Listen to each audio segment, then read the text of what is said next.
Shout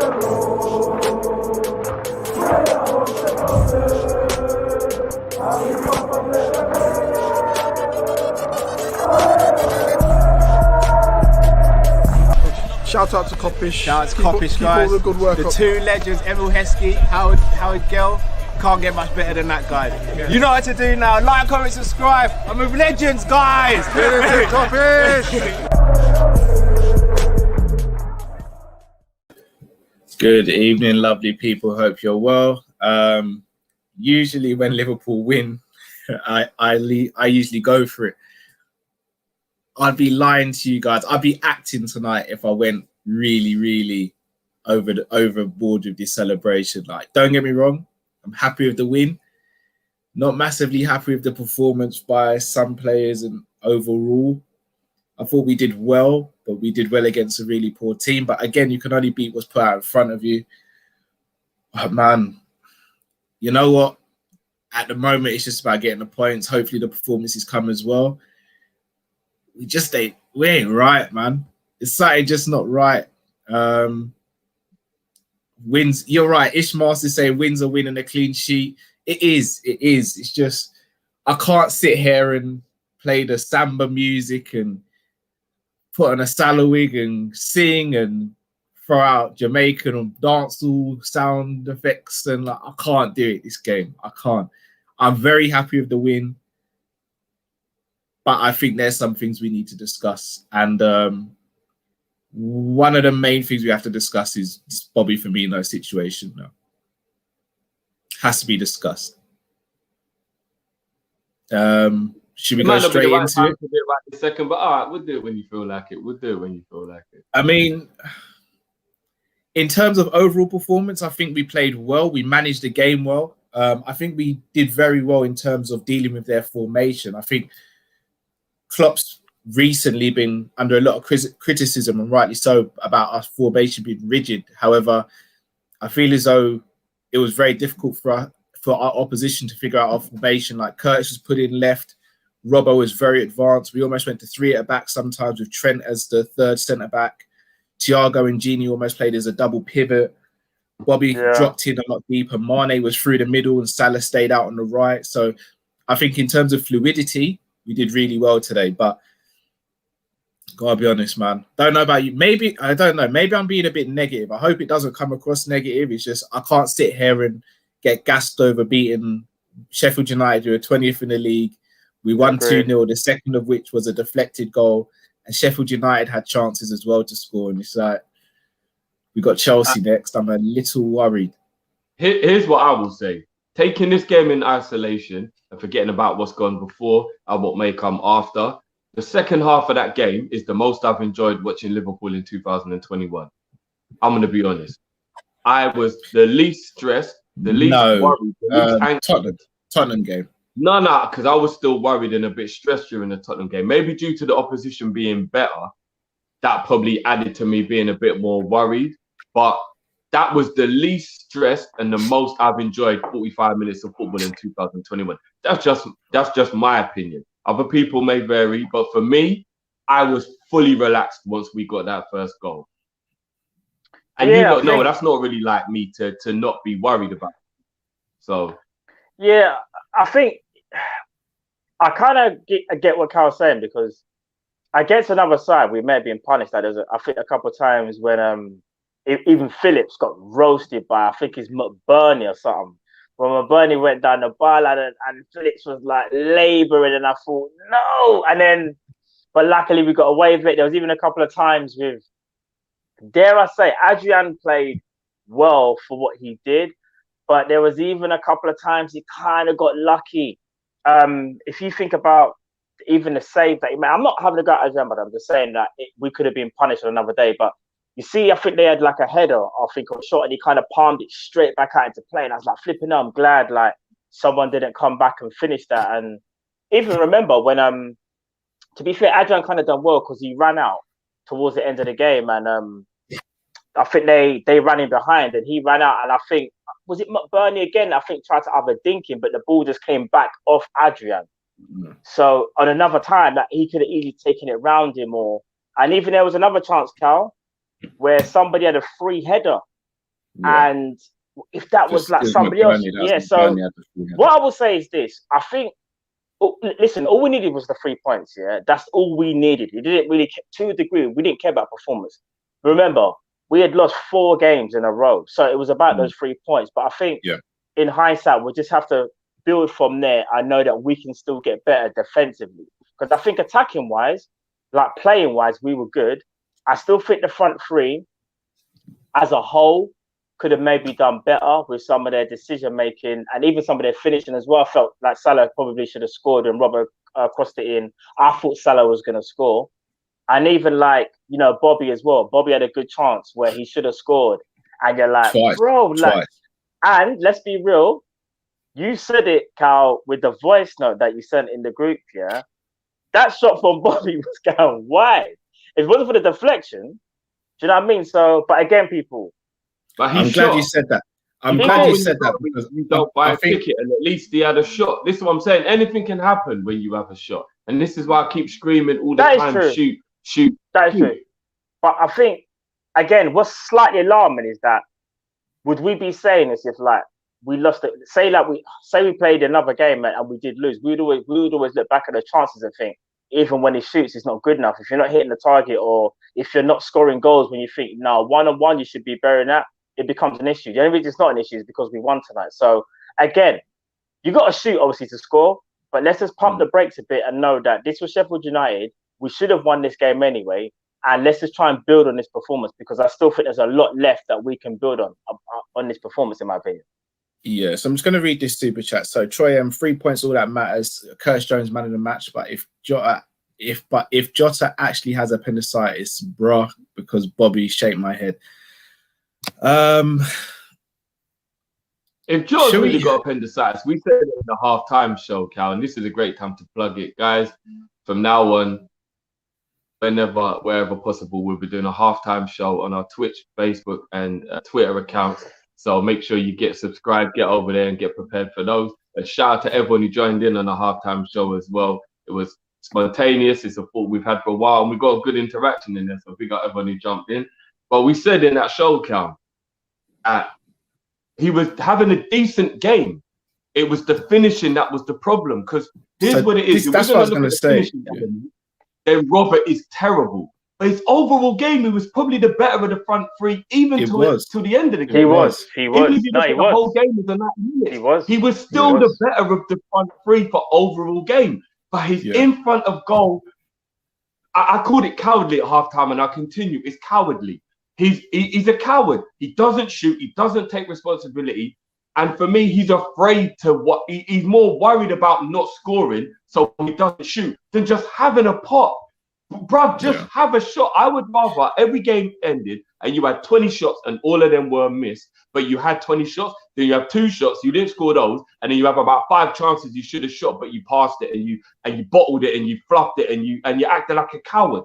Do you know what I mean? Just shoot. I don't mean shoot from 40 yards and it's crap. But if you're in the 18-yard box and there's no better option, have a shot, bro. Just do it. Yeah. And we saw today, it took the deflection, it went in, and that goal won the game. That's the killer. At 1-0, Sheffield think they're still in the game.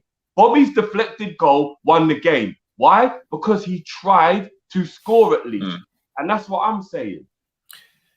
Yeah, see, it's difficult because football, I think as modern fans, we look more at the moments than an overall game. And it's something I've spoken about quite a few times. Again, the 2 isolated moments, I think, define this game for Firmino, which I think is a little unfair. And that's the chance where he's 1-on-1 and misses, and then the other one where it rebounds to him, and instead of shooting, he decides to square it. And I think everyone's calling him crap based on those 2 moments, where in actual fact, in the 90 minutes, he was the best of our front 3. Granted, he still wasn't amazing, but the other 2 just weren't good today, in my opinion. But when we're speaking about moments, he's got to do better, man. Like, he has to do better. And again, Chubby, again, you'd not listen to what I'm saying.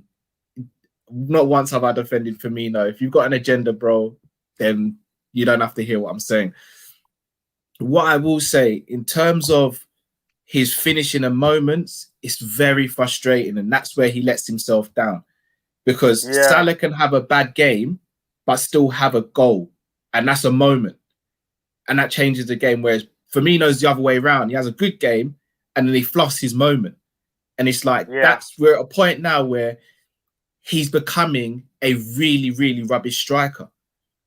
But as an overall footballer, he's quality.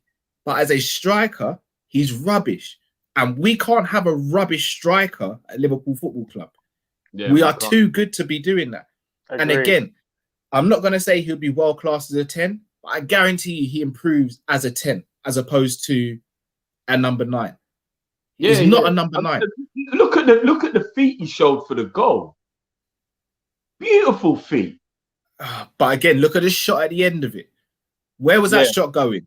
Because that was going out for a throw-in. He tried though, and it went in at least. You know what I'm saying? I hear that. But here's the normally he doesn't even try, bro. So. No, I hear that. But here's the difference, bro. Harry Kane does the same thing. He's testing the goalkeeper. He's not scuffing that shot. And I know it's going to sound harsh that I'm comparing Firmino to Kane because Kane's one of the best. But, we're Liverpool. I want one of the best. I want one of the best now. Yeah. I think, listen, with Firmino, I think you said it best. I think he's a great footballer. He's just not a great striker. And I just think coming into the summer, we have to go and get a striker. And whether that means Bobby goes to the 10 or Bobby comes off the bench or whatever, or there's some type of rotation, I just think it will help because I do think as well, if he doesn't play striker, it almost takes the pressure off him. He can play his natural game. He can start feeding people. He can make those mazy runs. And do you know what I mean? If he feels like, I'm not going to shoot, you've got someone ahead of you who can shoot. You've got someone who's ahead of you that's a predator. Because I think as great as Firmino has been as this false 9 thing, remember, that was based on Salah and Mane basically being our strikers and pretty much scoring nearly most of all the goals. Whereas because the goals have dried up, you start to see now the conundrum where it's like, okay, if they aren't scoring and we need Bobby to kind of step up at times, it's not happening as much as it should be. Do you get what I'm trying to say? And Drift, even there are times, I know what you're saying about he doesn't shoot, but bro, I'll come off the top of my head, but Firmino's had quite a few shots. I wouldn't say he doesn't shoot. I just think his shooting just hasn't been good. Because I think you'll be quite surprised. He does take quite a few shots, bro, but they're just not. Think about how many shots he's like dragged wide or they've just gone out the stand or whatever. They just haven't been good enough, bro. I don't think it's necessarily doesn't shoot. He doesn't shoot enough. His shooting in general is just not good. He shoots. Right. He shoots when there's absolutely no other option to, and then it's a poor shot. But if he has 2 options, he will always take the pass option. And that's what my problem is. If the shot is the better of the options, like the chance he got in the first half, where he squared it back to a packed box that was mainly full of Sheffield defenders, when if he put his left foot through it, it was a shot at goal. And I'm like, that's the moment where I'm like, if he's got too many choices, he'll never take the shooting opportunity. And that's where the striker needs to have that killer instinct. And that's what frustrates me about him. So I was just happy he took the shot because don't get twisted. That goal, the deflected goal, normally he'll still drag that across the face of the box or something and hope someone else gets on the end of it. But at least this time he had a shot. Do you get what I mean? Yeah, no, true. Yeah, all right. I'm going to get into some of these super chats and then we'll go through player ratings. So first one on the screen. So 2-bit. Klopp said Robbo could have had a hat-trick. Yeah, Robbo could have had a hat-trick today. Yeah, I won't talk about Robbo till player ratings still. That's the one. Yeah. That's the one weakness in his game, isn't it? It just goes. If only Robbo could shoot. If he was Reece in front of goal, we'd be talking about one of the best left backs of this generation, isn't it? Yeah, 100%. Some of his finishing, bro, is like I can see why you're a defender, isn't it? We can actually let him off because he's a left back. He should have scored 1, possibly 2 goals today. Should have. I agree. There were 2 very, very good opportunities, and he completely. And if it's 0-0, we are really vexed he missed those chances. We are really vexed. No, we can't even lie to ourselves. The thing is, it's like there's been many a times like this season where Robert's been in great positions where the ball was maybe like fizzed across goal or something, and like he's gone to shoot and he blazes it like high or wide, and you're like, Robbo, like you're better, like you're techie, bro. Like you may not be as techie as Trent. He's got no composure in front of goal. Yeah, well, he may not be as techy as Trent, but he's still got techers. Like, he's good enough to. The thing is, you look at Robbo and what he can do in a football pitch. He is actually good enough to get you 4 to 5 goals a season. He's good enough. He really is. 100%.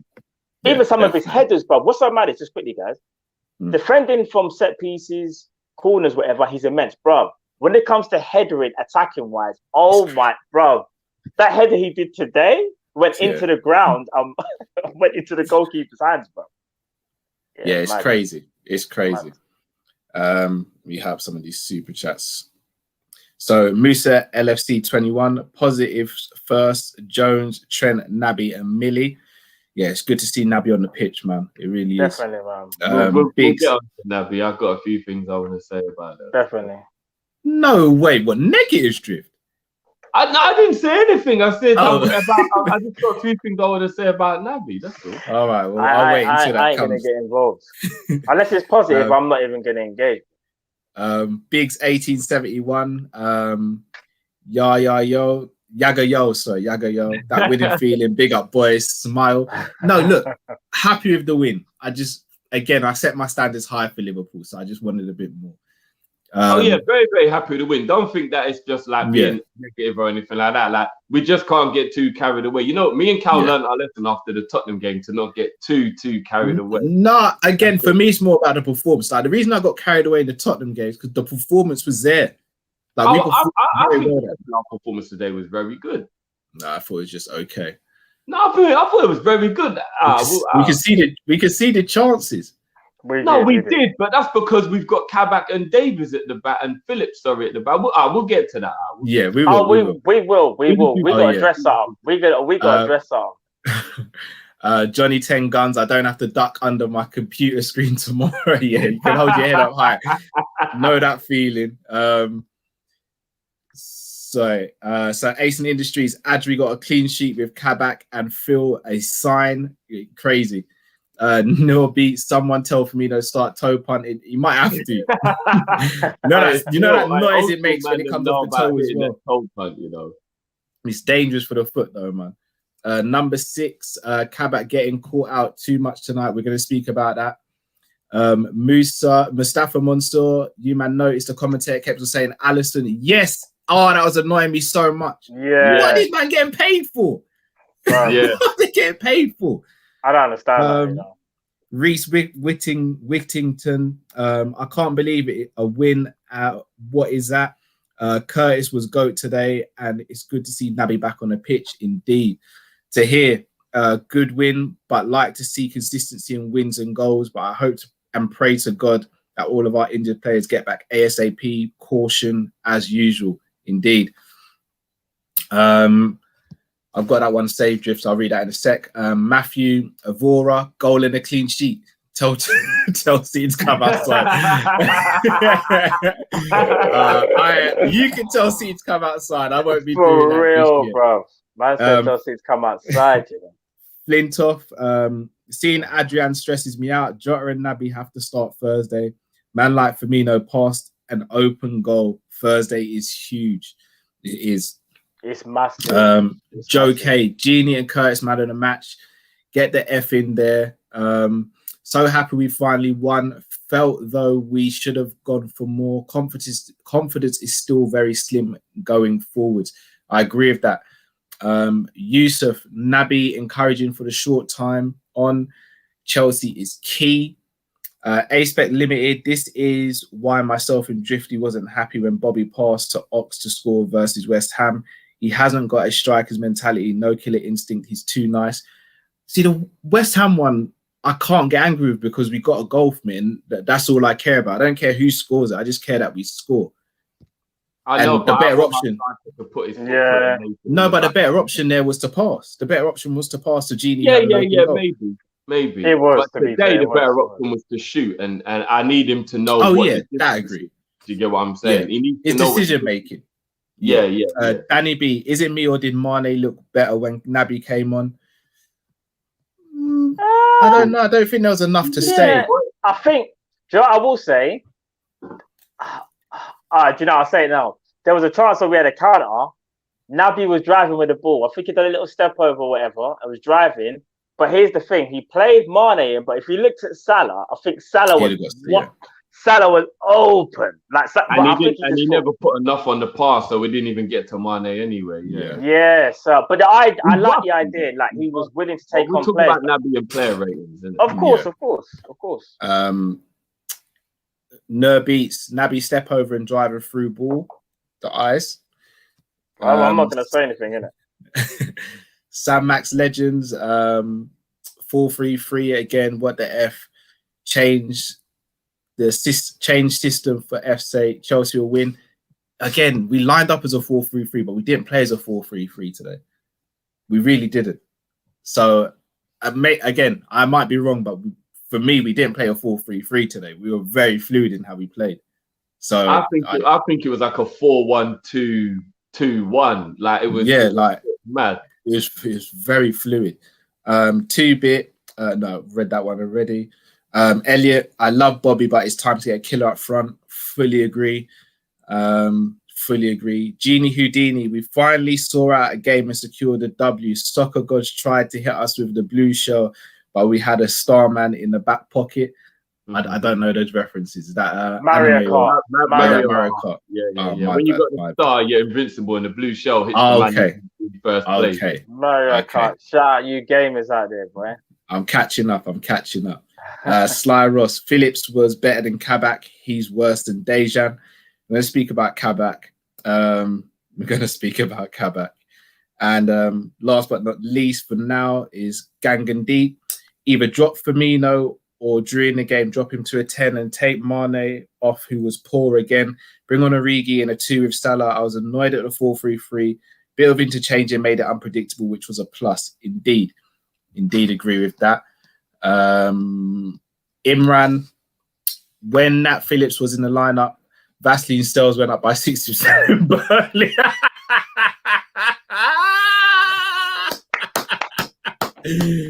Man, like Sean Dyche, not a great performance, but we move. Mad thing. That's one of the best order, so far, put in a bulk order. Beats, we played a fluid 4-2-2-2. No, we did. Yeah, it's real. I think we did. And then man wouldn't even be buying Vaseline. That's more expensive. It would just be petroleum jelly. Chazzy, clean sheet of Adrian Juju lifted for today. M to the O. Been a long time since I seen us commit so many forward. Yes, agree with that. We attacked in packs today, and it was good to see that. Sly Ross, we signed Bobby as a 10. Did fantastic for 3 years in the press machine. It's like signing Grealish or Madders and asked them to play as a 9, not clinical. Again, I agree with that. What I disagree with, I genuinely believe if Grealish or Maddison gets the chances Firmino gets, I think they score more than him. I disagree that they would play as well as him as a number 9, though. I never said that. I'm just talking about finishing. No, I'm not talking about you. I'm talking about when he said signing Firmino would be like getting Maddison or Grealish. I disagree. I think he's still more of an advanced player than those two, as in he's a better striker than any of those two would be, in my opinion. I don't know if he's a better finisher. If you put Maddison up front, it'd be terrible. If you put Grealish up front, I think you get more goals than Firmino. I don't think he plays as well. Number 9. Not as a number 9. I do. I think he's a better finisher. He probably is a better finisher. Yeah, but he's a better progressive midfield finisher. It's totally different when you're the one who's the number 9. It's different. I've seen him in the box going against with one-on-ones, and he looks easy for him. Whereas I've seen Bobby in the box. But if you look at Bobby's catalogue of goals, it's sensational, bro. It's the goals he scored. Yes, but again, he's a scorer of very good goals, but he's not a great goal scorer. No, he's not. But I wouldn't call Grealish a great goal scorer either. No, he's not. I'm just saying though. No. If we're let's say, I don't know. Let's say today's chance, Grealish is running down on goal, 1-on-1 with Ramsdale. I put more money on Grealish scoring that than Firmino. Yeah, in that regard. But I put more money on Robert having more goals at the end of the season, with both of them being the number 9 for 38 games. I don't know. I don't know. But again, look at the argument we're having. We're having an argument about our number 9, who, again, we know he's not a number 9, but he's effectively our striker in our system to an extent. We're comparing him to the likes of Grealish and Maddison, who aren't strikers. It says a lot. I want someone up front where when they're in on goal, because I'll be honest, even when he was in on goal, I wasn't jumping up thinking, we'll go. Yeah, it's more fear thinking. If it was Salah, I'd be thinking, you would have been thinking more likely a goal in it. Like, but when it was Bobby, I was thinking, this is 50-50 here. But that's you see when Owen was in on goal, when Owen was in on goal, Suarez, Torres, Fowler. But they're different. I knew it was a goal. And again, I get it. But that's where I say now is the time to evolve. We need one of those in our team now. We do. They're different though. And again, that doesn't mean we sell Bobby, in my opinion. No. You keep him and you add him to the squad. Yep. But you go and get a killer. Klopp says Jota should be back for Thursday. Oh, Jesus, so the appendicitis thing was a fake thing. Jesus reigns. Matt, you know appendicitis normally takes 4 to 6 weeks to recover. Yeah, I know. So if that was true, that would have been Jota pretty much out for pretty much the season. Pretty much. He wouldn't have been back till April, which isn't far off the end of the season. But I'll say this. I know Klopp said he should be back for Thursday, and I'm not saying Klopp is even lying, but Klopp has said that a few times about players where they've had a knock and they should be back next game and they don't come back because again, it was illness. They said, innit? It was illness. It wasn't. I'm hoping he just had a bit of a scratchy throat. You know, when you just wake up in the morning, you just feel a little bit nasal, little scratchy throat. Give me some Lemsip for 24 hours and I'm good to go, innit? Like, I'm hoping that's where it is anyway. Thank God for that, man. Tahir says Matt looks like Rick Ross. Boy, I'll take that. I've seen a couple of people. I've seen a couple of people notice that man had to do the big thing. You know what I realized? I might have been the one who was judging the team because I've never grown my beard that long before. I hadn't cut my beard for the whole of 2021, and we weren't doing nothing in 2021. I thought, you know what? Let me see what go on. Cut off the beard, we win the match. Maybe I was the judge. I don't know. But yeah. And you know what? Yeah, I'm glad you said that, Drew, because certain man in the comments saying how you just cut the beard just to have solidarity with me. Don't mug me off, you people. Look, it's coming along. Look at the growth. Look at the growth. It's coming. Yeah? Beard gang settings. It's coming. Yeah? It's coming. Look at that. I'm grabbing it now. It's coming. Look at the growth. Bro. Look at the growth. We're out here now. You know, I found myself grabbing it all the time as well. It was starting to get my nerves. It was becoming like a nervous twitch thing or something. As I said, I'm just mixing bare different ointments at the moment and hoping to see what comes through. We'll see in it. We will see. But yeah, stop cussing my beard, man. It's coming. It's a gift and a curse at the same time. It's a gift and a curse. I need the barbers to open up. I cannot wait till April because my hair right now is a mazza. Your hair is a mazza still. I'm not gonna lie. It's getting to the point where if I was you, I'd be like, all right, I'm gonna set this to level 2, babe. Yeah, you can't really go wrong if you don't change the level and just one level. No. Because if she gets the shape up wrong, it is done. You think you'd risk a shape up? No, risk a shape up. No, do you know what? Tell him that. So here's a joke actually. Just don't get a shape up. Yeah, me and my missus called to a Kano, brother, and don't shape it. Nah, man. Me and my missus called my barber because she's been begging me to get a haircut. She basically saying she hates the way I look right now, which is understandable. Yeah, it's understandable. And she was like, I bet you if we call your barber, he'll say he'll let you do it. And I was like, we can call him, but I know Vinny's got my back in it. He ain't gonna do me like that. Called him, he was like, no, don't let her cut your hair. You're on camera. But when I look like this, like, so I was looking for some old pictures yesterday, me, her, and the little man. I used to be fresh, you know. I used to be fresh. That's it. I look at myself now and I'm like, I am a state. Like, no, I've just call it. No, I've got to call it how it is. I've got to call it how it is. You see me, yeah. If I wasn't married and I had to jump back in the dating pool, I'm done. I ain't getting none. I ain't getting none. I'm not. I'm just being real with you. They're gonna. What way? I don't even know what way it is to swipe and just cancel someone on Tinder. But I'd be getting that swipe. I'd be done. I'm not gonna lie. These are the times when I appreciate cutting my own hair. I can't even lie. These are the times I appreciate having a faithful wife, bro.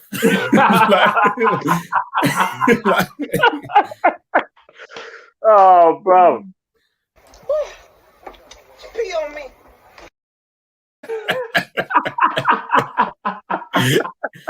I'm gonna see. Do you know what? I'm gonna see if I can find a decent picture of myself with a trim, and you're gonna see the difference. I'm gonna bring it up in a bit. So Sam Max Legends thoughts about Red Bull and 750 mil. Will Liverpool get funds? So Sam Max Legend, we're not gonna go in that tonight because we're gonna do that in a Monday night live show tomorrow. So yeah, naughty little plug, but obviously Monday night live show we'll go into real detail. And about another that. plug for the old shows. We did talk about it slightly on Rival Watch. On Friday. So go back and watch that, and then you'll get a little insight as well, bro. Ian Lewis, would you take Suarez back? No, not for me. No. I find that question very morally and ethically and footballingly hard to answer. Not for me. Not for me, bro. No, don't want him. In the same way, I don't listen to certain man's music now because of the stories that come out about him. Yeah, I don't want Suarez. Yeah, for real. I hear that. But as I said, I did celebrate every single 13, 14 goal. Yeah, and I was wrong to. Looking back, I was wrong. But you learn from your mistakes. That's true. That's true. That's true. Ace on Industries, Cal Arkshak for the Turkish plug, new man in no time. No, I'm being honest. I'm just waiting for my money to get up and for the borders to open. I'm going Turkey. Like, people think I'm joking. I'm going Turkey. I'm getting a beard. Like, the moment I have enough disposable income in my account to be able to travel to Turkey, like, get the treatment, stay in a hotel where no one sees me for a few weeks, and come back, I'm doing it. Bruv, I'm getting the Townsend. I don't care, bruv. I'm down. Full on just Townsend, bruv. I don't care, bruv. Man's getting the full plug. I swear to you, bruv. It ain't a joke. Right. And Josh, if you're watching, man needs that plug still. No pun intended. Pun intended or no pun intended. Either way, you need the plug. I need it. Cal didn't say which footballer he plays like. I don't know which footballer, to be honest. I told you already, bro. I don't mean this with any shade because I actually rate him. I think you play like is it Coyote Kanate? You know, the West Ham midfielder. Coyote, nah, I don't play anything like him. I think you do. Nah. No, because Cal can spray, bro. Yeah, but so can Kanate though. He's a very That's good not who you say someone that sprays though. That's not a spray. No, but what I'm saying is, and even the mannerisms and the way you look on the pitch, I think the way I used to look. The way I used to look, that this lockdown luggage ain't no joke, you know. This lockdown luggage. I'm out here looking like Hazard these days after you just come off the summer break. Like, man said you done that. Man said you done have 4 in it from end games, innit? It's real, bro. It's real. I've got some lockdown luggage in the moment. You know what? I was watching end game last night when I went to sleep. It's quite ironic, and I'm still vexed how they did 4 like that. You know, he's my favorite Avenger, innit? And the way they did him, I didn't like it. They done it dirty, bro. They did it bad. By the way, I rate Coyote as a player, so I'm not even being shady. I think he's a very good player. At mid-level Premier League level, I think he's a good player. So I know people might think it's a shade because of the player he is. I think he's a good player, but anyway. Do you know what it is? When I first saw Cal even like control the ball, I thought, yeah, he's techie, he's got the athleticism. But the first person I think I thought of was like playing style wise is that because he can spray, and I think because Cal likes a challenge, he likes to get stuck in. I'm not trying to say he played at this level. I'm just talking about playing style wise when people get carried away. I would say he's more more Vieira. That style of midfielder. Style. I'm not saying he played like that. You're guessing I'm just saying. I'm just saying. I'll take it. I'm just saying because Kyle's a bit of a Rolls Roycey type. Kyle's a kind of a Rolls Roycey type guy. To be fair, I was just about to say Firmino still. Vieira, I mean, you know, gassing me, man. You know, gassing me. Cal, by the way, this brother here on the far right, he's the Black Robin apparently. So, bro, like, if man don't want to like that, that's up to them, innit? I just know that the left foot is the techie, bro. Listen, go back and watch the banter games, yeah. Albeit that it was a bit like some of it was a bit mad still, but there was one volley that not many people are scoring like that. No, that's all I'm gonna say, bro. My techie, bro. I'm not gonna lie. Me being in goal was a myth. Crime in front. I got packed. You did get packed still. I've ever felt for my entire life, but that's what happens if you don't keep ball for 15 years. For real, bro. M to the O. Adama on the outside looks like what I imagine Sean Dyche would look like on the inside when.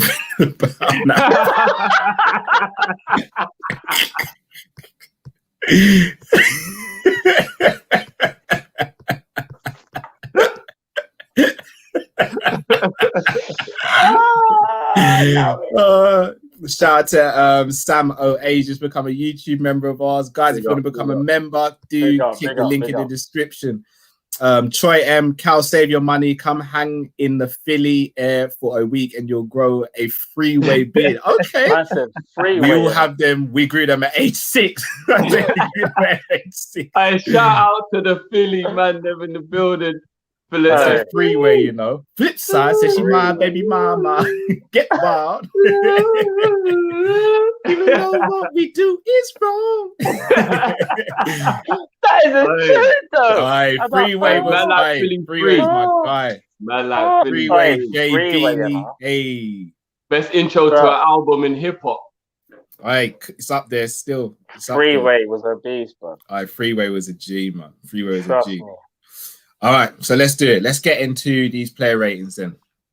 So let's start. Let's start at the back. Adrian, what are we saying?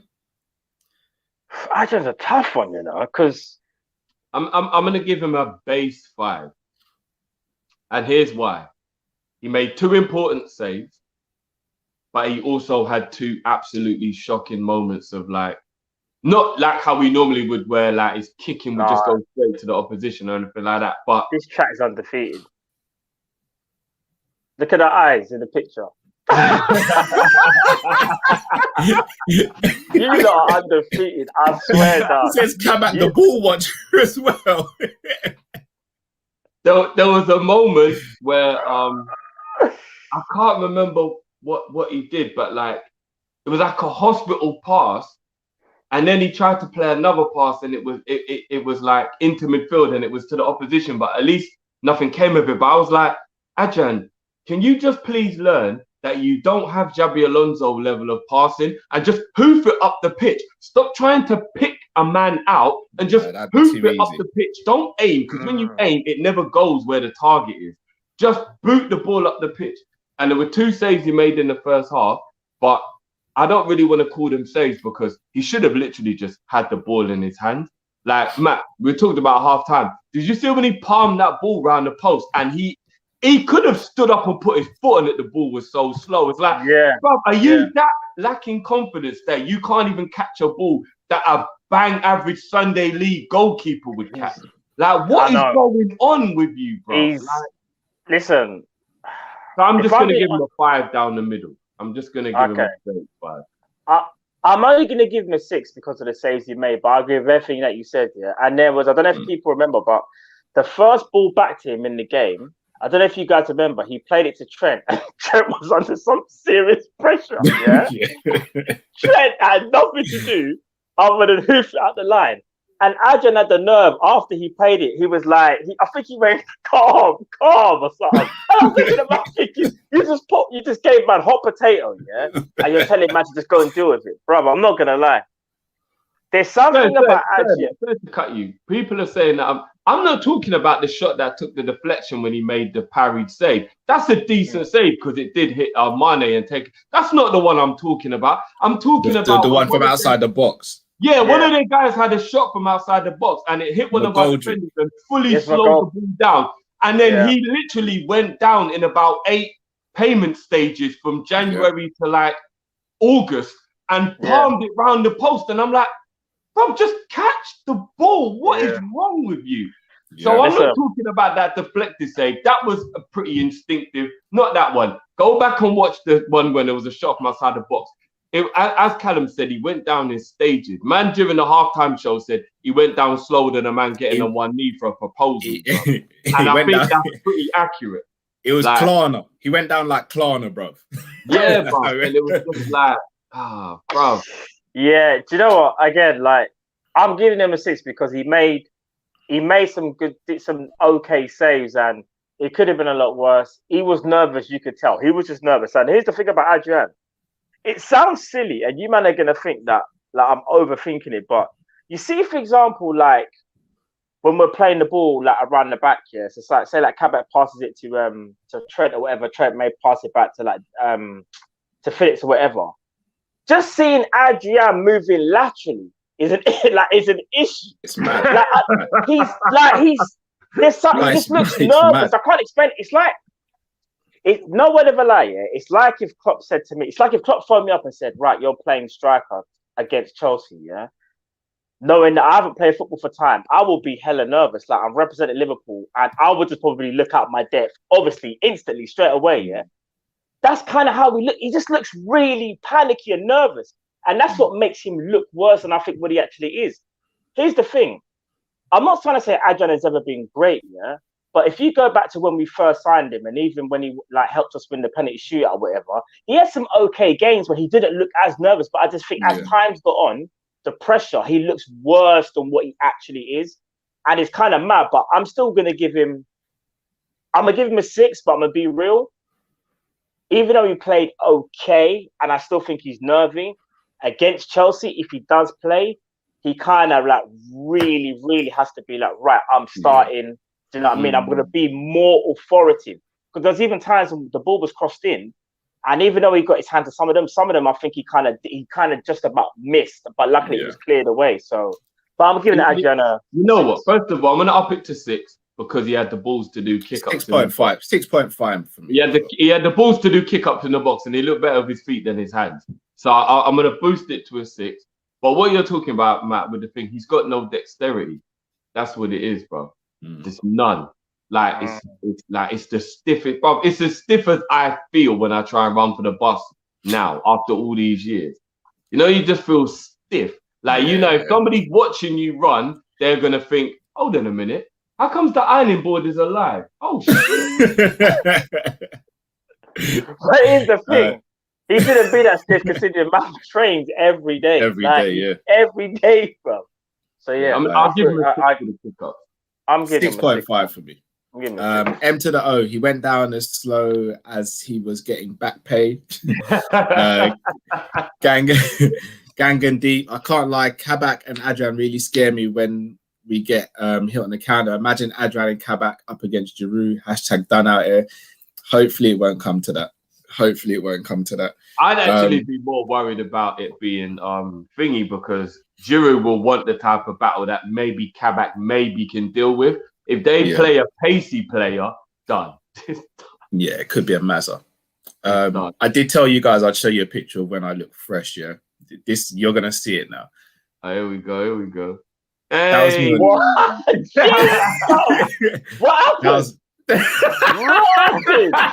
That's a different guy. Look, that was my wedding day, yeah. Man said went from Mr. Take Your Girl to Mr. Bizarre from flipping D40 or whatever. Nah, this is what I look like today. Bro, I'm not. This is what I look like today. I'm in trouble, you man. I'm in trouble. I need the barbers. I'll be real. You do. If you want to go back to that brother right there, you. But I went from looking like Trey Songz Flipping Gorilla Black, bro. Like, I'm a mess, bro. I'm a mess. These Bro, lockdowns hit me in all types of way. Oh my All types of way. Joe Palmer, Drifty looking like Eb. Oh, are you trying to catch me out here? I have no idea what that Do you know what? is. I'm not even too sure. Don't read it just in case. I'm not even too sure. I don't know if I'm overthinking it, but Yeah, I might be overthinking it, but I'd rather not take the if risk. we're not, then cool. But if you're trying to be cheeky, whoever that is, Yeah. And I know they've caught Cal out a few times still. Yeah. Jonathan Davis, that they wedding caught me suit, out though, one time as well. I walked straight into it. It's horrible. Horrible. Jonathan Davis, that wedding suit, though, thank you. The wedding suit was special. I'm not going to lie. It was. Miss Super Chat, did someone say Nat Phillips? Hey Demo, what are you saying about Nat going down to the all-one level? Man took the prison trim today still. Shout out to Big Six Bants. Go and follow Big Six Bants if you don't already. Ironing Board FC, we got no back hella shaky legs for FC. The irony, I said, man's running like an ironing board. No man looks like an ironing board, so man's just straight out an ironing board, bro. To hear Koreshi say, it looks like one of those doctors carrying coffee.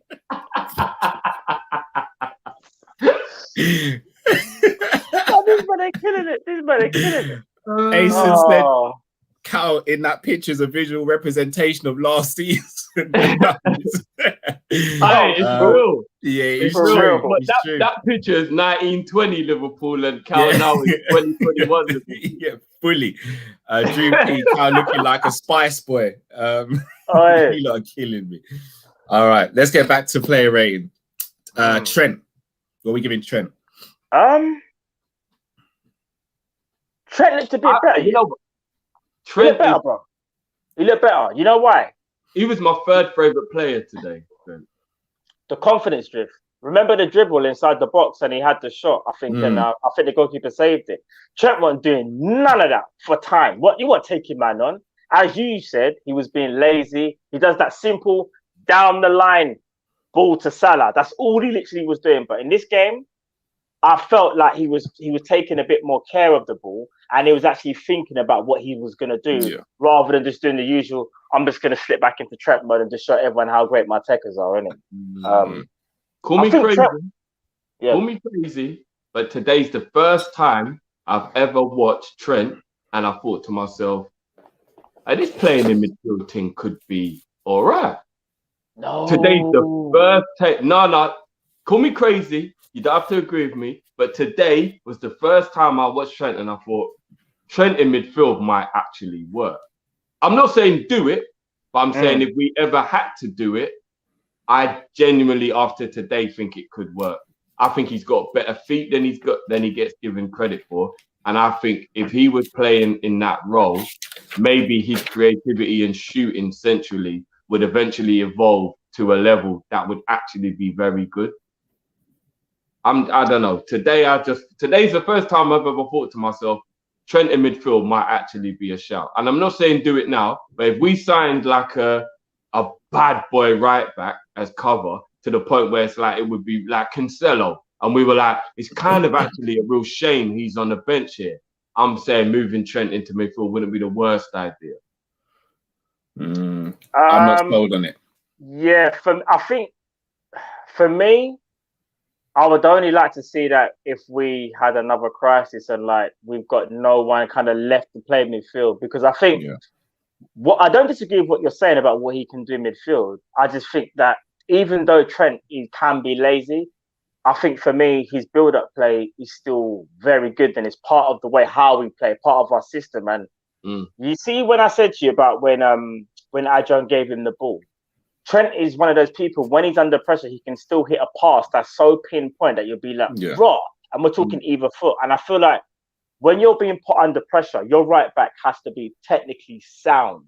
Like, technically, like, and he's one of the rarities. He's a rare commodity for me, Trent. But again, just you might have a point, because I look at, say, for example, Philip Lahm. Philip Lahm is one of the best like fullbacks I've ever seen, but he could also play midfield.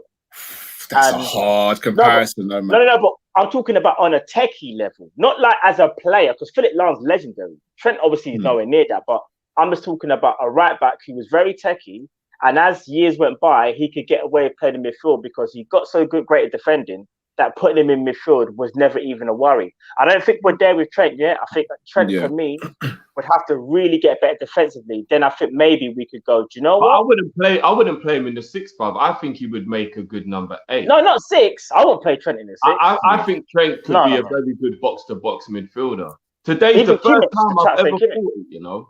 I wouldn't play him in a 6. I'll play him for me, I'd play him as an 8. Yeah, I think I wouldn't do it, but I do think that there is a shout there for by the time Trent's about maybe 26, 27, maybe, to make him a box-to-box number 8. It's a shout. It's a shout. Yeah. Today's the first time I've watched him and thought, you know what? It could work. It could actually work. As a player rating, I'm going to give Trent an 8. I think he was very good today. I was really, really happy with Trent today. Arguably, if I was giving out a triple man of the match, Trent would be one of my 3. He was very good today. Very good today. I would say for me, I really liked what I saw from Trent. I'd give him like a 7.5, I think, for me. It's an 8 for me. I thought he was really good today. Shaq J says, it was my birthday yesterday. Thank you, Liverpool. Happy birthday, Shaq. I'm going to drop the beat for you.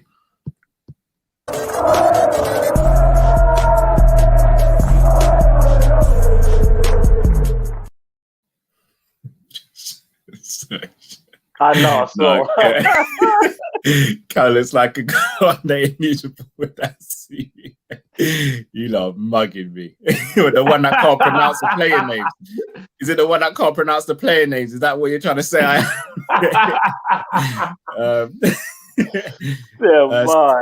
Steven says Trent actually stood up the crosses today instead of fizzing. Yes, he did. His cross selection was a lot better. It was variated beautifully today, and he even came inside and started shooting today as well. Little outside of the boot flicks around the side for Salah. He was on smoke today. I can't lie. I was very happy with Trent today. He did. He mixed it up. Man actually went like, how can I explain it? Basically, he done what he used to do, but obviously as this season's gone by, man just got addicted to the standard just a standard basic cross, innit? The standard cross. Man got addicted. Yeah. Micah, Trent is elite. Him and Cancelo are the 2 best right backs in Europe. Big up to my bros. I get in terms of how I categorize elite, he's not elite for me. He's world class, but Cancelo has been a better right back for me this season so far. It's a shame. Every time I see Dino, I just think of Callum now still. Do you know? All right, I'm gonna touch on that. Passer, so Kopish always killing it. Favorite channel on YouTube by far. We appreciate that love. That is thank you, my bro. Thank you. Khalil, I want Jota, Origi, Mo rest of the season. Mane and Bobby need to be benched, and I love them both. It hurts me to say, but I've just got to be real. I agree with that to an extent. I wouldn't say bench for the rest of the season, but I agree. There's definitely method in the madness. I'll agree with that. Mane's just man. Yeah. We'll get on to it. We'll get on to it. Passer, and this one's for Cal burying FSG last week. Thank you for your service. I'm gonna be real with you. I didn't want to bury FSG. I don't hate FSG. I just want the best for our club. That's all I want. I don't hate them at all. I want the best for our club.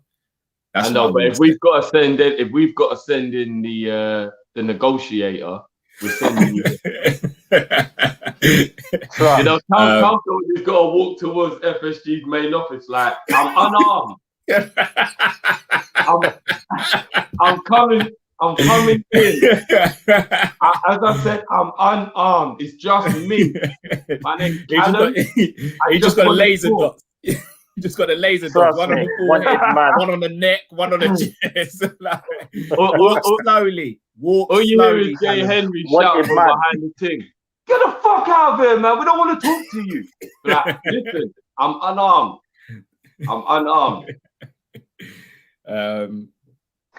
Ronaldinho. Did you see his debut goal today going around on Twitch? Yeah, I have. Okay. Best ever debut goal ever.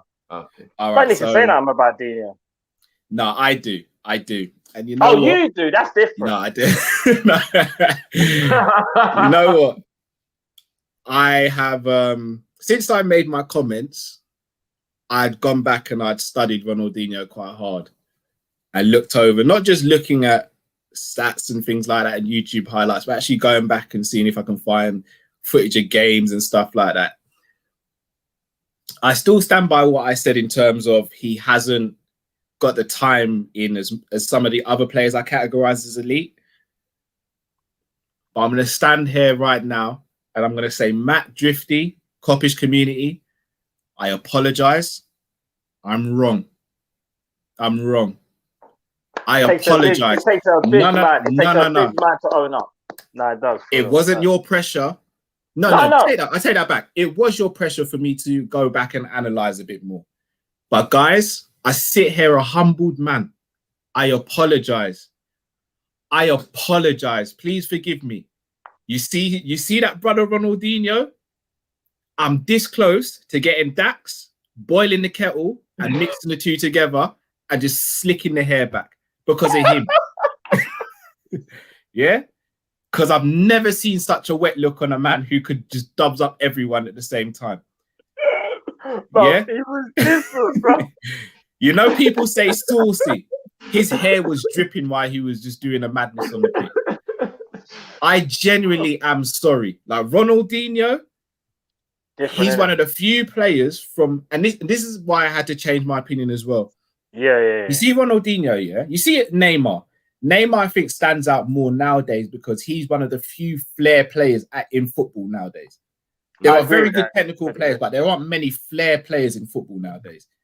Ronaldinho is playing at a time where there was plenty of flair players, and he was still the one that stood out. Ronaldinho, Mr. Ronaldinho, if you're watching, I apologize. You're elite. Kop-Ish community. Kop-Ish community. Do you know what? Matt Drifty, I apologize. I was wrong. I was wrong. I'm sorry. No. Do you know what? It's cool. Do you want to know why? Because I understand, even though like I disagreed with you, I understood why you said it because of how you sort of say, this is how you gauge what elite is. This is what you gauge, isn't it? No one trusts me anymore. This is where Cal's got a gun behind the gun.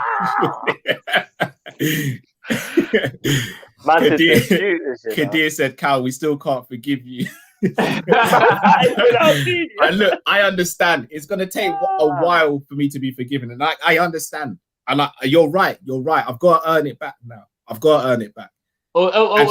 You find you know what it was? You saw like Clark in it, and we all knew he was Cowell. That was and you watched him rescue someone from a tornado, and now you're like, oh shit, them lot were right. But you know what? With all respect, you know what I mean. He's from Krypton, and he's not of this earth. There's certain men who get put here, innit? Like Big Ron, Ronaldinho, Messi. There's certain men where you're like, yeah, you see all these like DC Comics and Marvel and all that. They don't get their ideas from making it up. They know these men are really aliens. You get what I'm saying? And these men have been brought here from different worlds. So it's all good, bro. It's all good. It's true. And you know what? I'm not gonna lie. You know I'm trying this whole Project Mbappe thing with my little one. He's been watching Bear Ronaldinho. Him, Messi, yes. Lam. Because I want him to be a balanced player, innit? I want him to be good defensively. I want my little man just to be straight. Dino, I can't bro, the other day we had the Dino thing on TV, one of his best compilations. And I got him carried for the first time to do the little hesitation, innit? I should have filmed it. I'm gonna get him to do it again. Need to, bro. Bro, if he's got the foot, say the ball's in front of him and he does the little hesitation. I was like, is he a lefty like you? Is he a lefty? He's right-footed. He's right-footed, isn't it? Yeah, I'm trying. That's the only thing that let me down. I was like, can't you just be left-footed like me? But other than that, bro, I'm trying to work on it. Yeah, but I saw the hesitation, though, right? No, left-footed. Left-footed and left-handed. Sorry, I got to read this super chat. I've got to read out another comment. No. I can use my right hand because I'm kind of slightly okay. ambidextrous in it. But no, I'm actually naturally left-handed and naturally left-footed. Oh, okay. Yeah. Couple people saying if I scream Brazil, then I'm forgiven. Brasil. Aaron LFC, Kabak needs to wise up a bit. Too much ball watching at times. Happy to get the win, of course, but I expect more clinical finishing against Chelsea. We'll get to Kabak in a sec. Sean died. My little man is going to be now.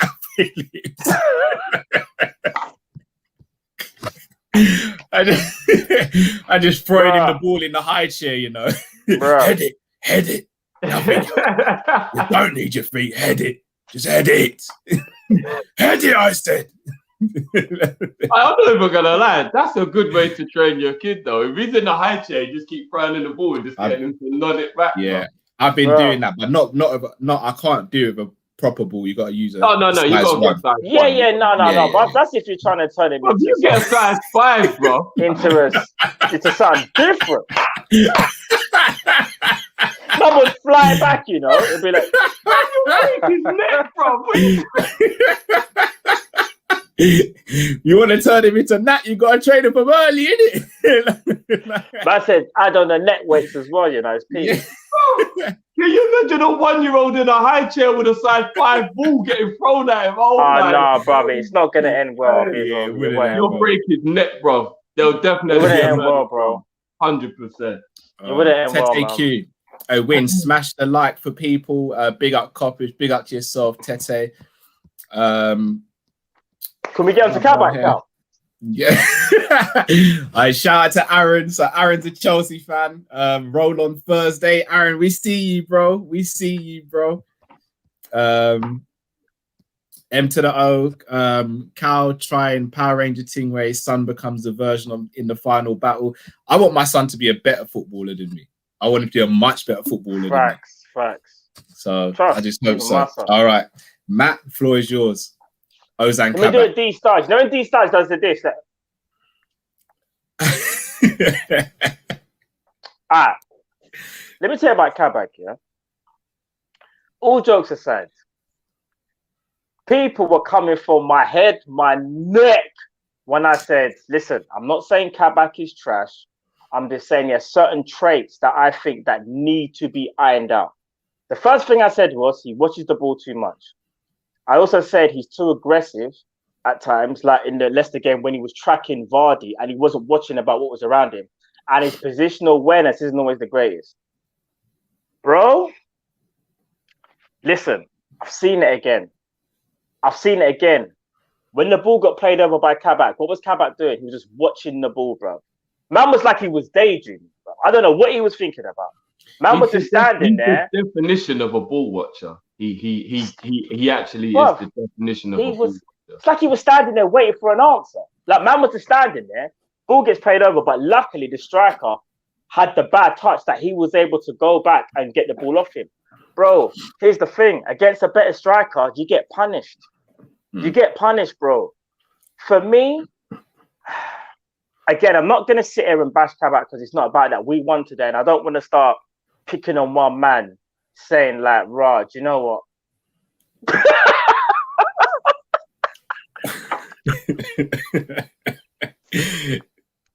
Oh, bro. Kabak. Oh, man. He's a centre back. Kabak. When you slow down the record. Yeah.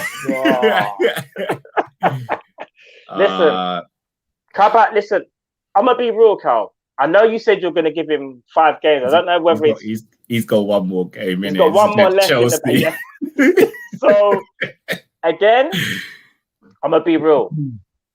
I am slightly wild still with Kabak. You can only hope that he's going to get better. I still support him on wanting to get better because he plays for Liverpool. That's the be-all and end-all. I don't care who we have. I just want him to do well. But I'm just saying I can't unsee what I saw. And what I saw is that for me, from the first game, there was this traits that I didn't like, and I still think they're going to stick around with him. And we just got to hope that he can slowly get out of that. Hopefully they'll talk to him, coach it out of him. But there's just certain things that I think Kabak shouldn't be doing at this level. At the same time, he's 20 years of age. He's going to get better. But I'll ask you this, people. are you still confident in your opinion that Kabak is the man to take us forward? Because remember, we haven't got time for him to develop if he's been brought in right now and he's 20 years of age. Regardless of age, you got to kind of do your thing now, innit? So I'll just leave it like that, innit? We just got to hope he plays better against Werner and them, man, and whoever, because it might be long still. It might be long. What's your rating for him? For me, we won today as well, so I'll say I'll give him a 5.5. I give him a 5.5. I'm gonna give him the same as Adrian. I'm giving it a 6.5. 6.5. Wow. It's because I gave Adrian a 6.5, and Yeah, but we already knew that you were giving out early Easter eggs when you did that, though, bro. So I'm gonna give Kabak. I'm gonna give him. I'm trying to have patience because I've been told patience is a virtue. it is. It is. But we all know the older you get, the worse your patience get. Plus, we got Chelsea on Thursday, or was it Wednesday?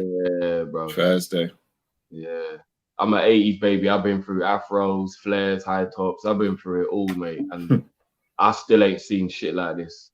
I'm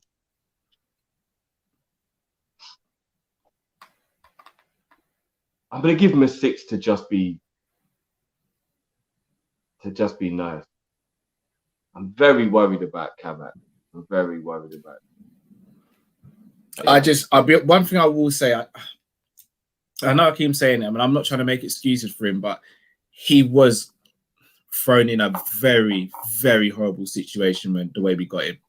Very, very horrible situation, in my opinion. And even when you think back to when we got Virgil and he transformed how we played, when Virgil came in, like, we still had Robbo, Trent was getting up to speed, Lovren and Matip were both fit. So obviously Van Dijk came straight in and there was pressure on him, but the pressure that's on Kabak for me is actually more than what was on Van Dijk. Sorry, I just saw something.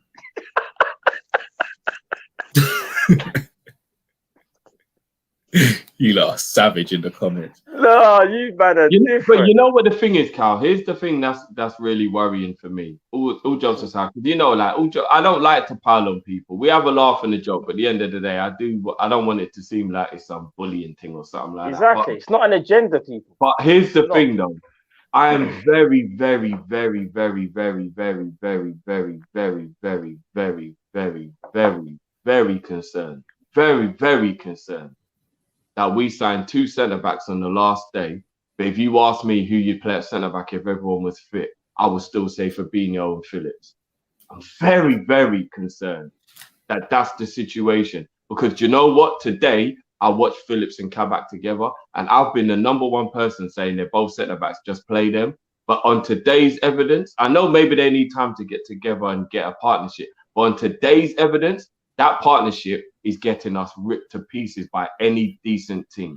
This is what I was saying, bro. Any decent team. Even if we played that centre-back pairing against Leipzig, I would actually be very worried about us going through to the next round of the Champions League. Thank you, bro. And I can't lie. If you make 2 summer signings, 2 January signings, to help your situation, and both of those people wouldn't start if everybody was fit, what was the point in making those signings almost? Stopgaps. Bro. And you know what? I'm very, very happy that he is a view to a buy. Because if we'd have just straight slapped 80 mil on him,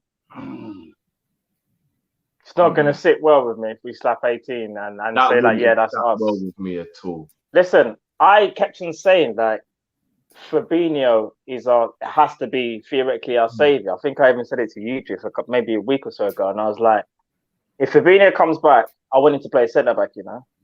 And when I said it, I think I agree with you now, bro. Bro, do you get what I'm saying? Because you look at it, and again, it's not like they can't get better as a partnership, but I just feel like as a two, they're both like, they're not very commanding. They kind of both just kind of do their own thing. I know Nat Phillips was trying to like talk a lot during the game. I saw him; he was like barking orders, but I just feel like for me, I feel a lot more secure when Fabinho's playing next to either one of them. It's probably more. I'd rather, if I'm being honest now, I'd rather Fabinho maybe Nat Phillips. You know, I don't know, or maybe Kabak. I don't know, but Fabinho for me has to be there. I think Fabinho has to lead that back line, in my opinion. None of them are leaders, isn't it? I know they do need time to form a partnership. So it sounds harsh. The only thing is, we're so bad at the moment. We don't have the time to give them. We don't have the time. This is why when we bought him, I know a lot of people are saying, "Raw, give him time, Matt." And I get that. Under normal circumstances, I probably would be like, all right, let's see what he does, because normally under Klopp integrates them in after like 2-3 months, a bit like Robbo, a bit like Fabinho. But this man's brought in because we're in serious trouble. And yes, I know a lot of people are going to say it's not his fault, but at the same time, I could sit there and say to you, but Kabak didn't have to take the move to Liverpool. You know? It's not that we put a gun to him and said, you have to come to Liverpool. You know what's going on. He was told, and he was like, listen, I'm going to try my best and do what I can do. And just for me, at the moment, it hasn't worked out yet. He could still prove me wrong. And if he does, man will hold my hands up. I've already said from last week, if Kabak starts to play sick or whatever, man will be like, listen, I'm glad he's done his thing now, you know. I feel a lot more relaxed. I got it wrong. Kabak actually is a defender that maybe we needed. But right now, I can't see it personally. And I'm also very, very concerned that whether he's been injured a little bit or not, that Davies hasn't even made one match day squad yet, I don't think. I don't know. He got injured again, apparently. No one knows where it was. Oh, the commentator said he wasn't injured, but apparently Klopp's just said that he needs more time before he's ready for the first. Surely not. No, he must have been injured. What? Apparently, that's what I read on Twitter. If he's not injured and he's not even in the match day squad and we've got 2 goalkeepers on the bench, then that's concerning to me. Very concerning. 2Pixel2, Kabak is a true Sunday league man. Watch the ball. Shout out to our brother James Redmond TV. Make sure you subscribe over there if you haven't already. Curtis is up next, my G. Oh my days. We'll get on to Curtis. We will, man. Right. So what are we saying about Nat Phillips then? I'm gonna give Phillips a 6, same as Kabak, because I can't really say he had a better game, to be honest. I disagree. I think he had a better game. I think he had a better game, only slightly. I gave Kabak a 5.5. I'm gonna give Phillips. I give him a 6, 6.5, 7 maybe. For me. I give a 6.5 because you really think Phillips had a better game than Kabak? Yeah. I think he was Kabak, but just not that mistake when he scored the own goal. No, he's better than We Kabak, didn't even talk about the own goal. Yeah. I didn't speak about it because he got ruled off in it, but this would have been a very different show had he been on. You know what? All jokes aside, it's like Kabak is playing with ankle weights, bro. It's like there's so much pressure on him that he can't. I don't know, man. But anyway, it's not about Kabak. I'll give Phillips a 6.5 because maybe he was slightly better than Kabak, but I don't really think he was that much better than Kabak today. I thought Phillips was fine. He was good. He got burned. I saw him losing a couple of balls in the air, and I thought, but that's what you're best at. Do you know the one thing I like about him and I don't like? When he goes up for a challenge, he's all for it. But there's one where man nearly broke his own neck, fam. He jumped and he went over the player, and I was like, bro, just that take was it easy. He wants just calm everything down a bit, just and chill, I saw him get beat in the air by is it McBurn? What's the other guy? McGoldrick. No, McBurney. They got a double Mac in it. They got McBurney in it. Yeah, McBurney beat Nat in the air on one header from a goal kick, and I remember thinking, "Hey, Nat, this is what you're good at, bro. Don't be letting man beat you in the air." Matt Burney is good in the air, though. I'm not gonna lie. Yeah, he is. But when I saw Phillips getting beaten in the air, I was really worried because I'm like, that's what we play you for, bro. So if you're still getting beaten in the air, then this could be an issue. I'll give him a 6.5. Fair enough. 7 for me. I give 6.5 for me still. I would have given Robbo an 8, but because he missed the 2 or 3 chances, I'm going to slightly roll it back just because we can't be biased because he's the left back. There were very good chances. He's got to I do agree. better. They were. I agree. I'll give him a 7.5. He's got Same. to do better than those. If it was 0-0 and he missed those chances, we'd be livid with him. We really would be livid with him. I'm He's cool with got to do 7.5. better than that. So I'll give him a His 7. chance. Yeah, it's the chances for me that kind of let him down, but he's still very good though. Like he's Yeah, overlapping as well. Really good, yeah. Yeah, I give him 7.5. 7.5. Genie. Genie My was man immense, of the you know. Exceptional today. Genie was your man of the match, Drew. Interesting. I'm Go on. handing out double man of the match today. Should have known. Double man of the match. It's called man of the match, not men of the match, bro. Man means one. Goodness me. He was exceptional today. He was. Not only did he keep the ball very well, he was also making forward runs today. Driving with the ball. As we say in the Sunday League, drive. And the thing is that was annoying me is after a couple of the great runs he made, it was clear there was no options with the movement. And you're like, this is really at showing where the front three ain't really doing well at the moment. Because normally when a man will make a run like that from midfield, he's got options. And today, it was like there wasn't really anyone for him to pass the ball to after he was making the run. And it must have been even frustrating from him. At one point, he had a shot. He did a run. He was like, right, I don't even know what to pass to. I'm just going to have a shot because there's no one here. And he had a very good shot saved as well. Like, today, he was on smoke. I'm sorry. He was on smoke. So I'm going to give Genie a 9 today. I'll give it 8.5 today. Yeah, I think Genie was immense though. Like, because even his breakup of play, and I think what stood out for me, like what you said, is he's running with the ball. So like when he got the ball, he didn't just like lay it off. He actually ran with it and was driving, and that made the opposition have to either go forward and try and tackle him, or they would drop him back, and it opened up space. Believe it or not, his running freed up Thiago, because what happened is when he was running, Thiago could just go and pick a pocket of space normally on that inside right channel, and Thiago was just doing his thing. So for me, Genie, 8.5 for me. Genie, I thought Genie was immense still. Yeah. AA says we have the worst centre backs in the league, no doubt. I can't even. Yeah. You know what, Claire? I've been feeling like this all season. You know what? I've actually got that on my list to speak about on the Monday show. I don't think he's going. All right. I've been saying it for a little while. I don't you have, but I think keep that for me, bro. When Genie goes is when everybody's gonna realize how much we miss him. I'm telling you, man. Because there's a difference. I'll just quickly say this: there's a difference between wanting to stay, and there's a difference between what the club are willing to give you. Yeah, no, I agree with that. Because I don't. That's the issue, though. Amad Sissoko, good win. In the words of man like Matt, we move. Trust me. Lewis Seeley, surely Davis should be tested. But today I think would have been the perfect game for him to come in, but obviously it wasn't. I don't know what was going on. Yeah, conflicting reports. Kadir Kabak is Lovren waiting to unmask Scooby Doo.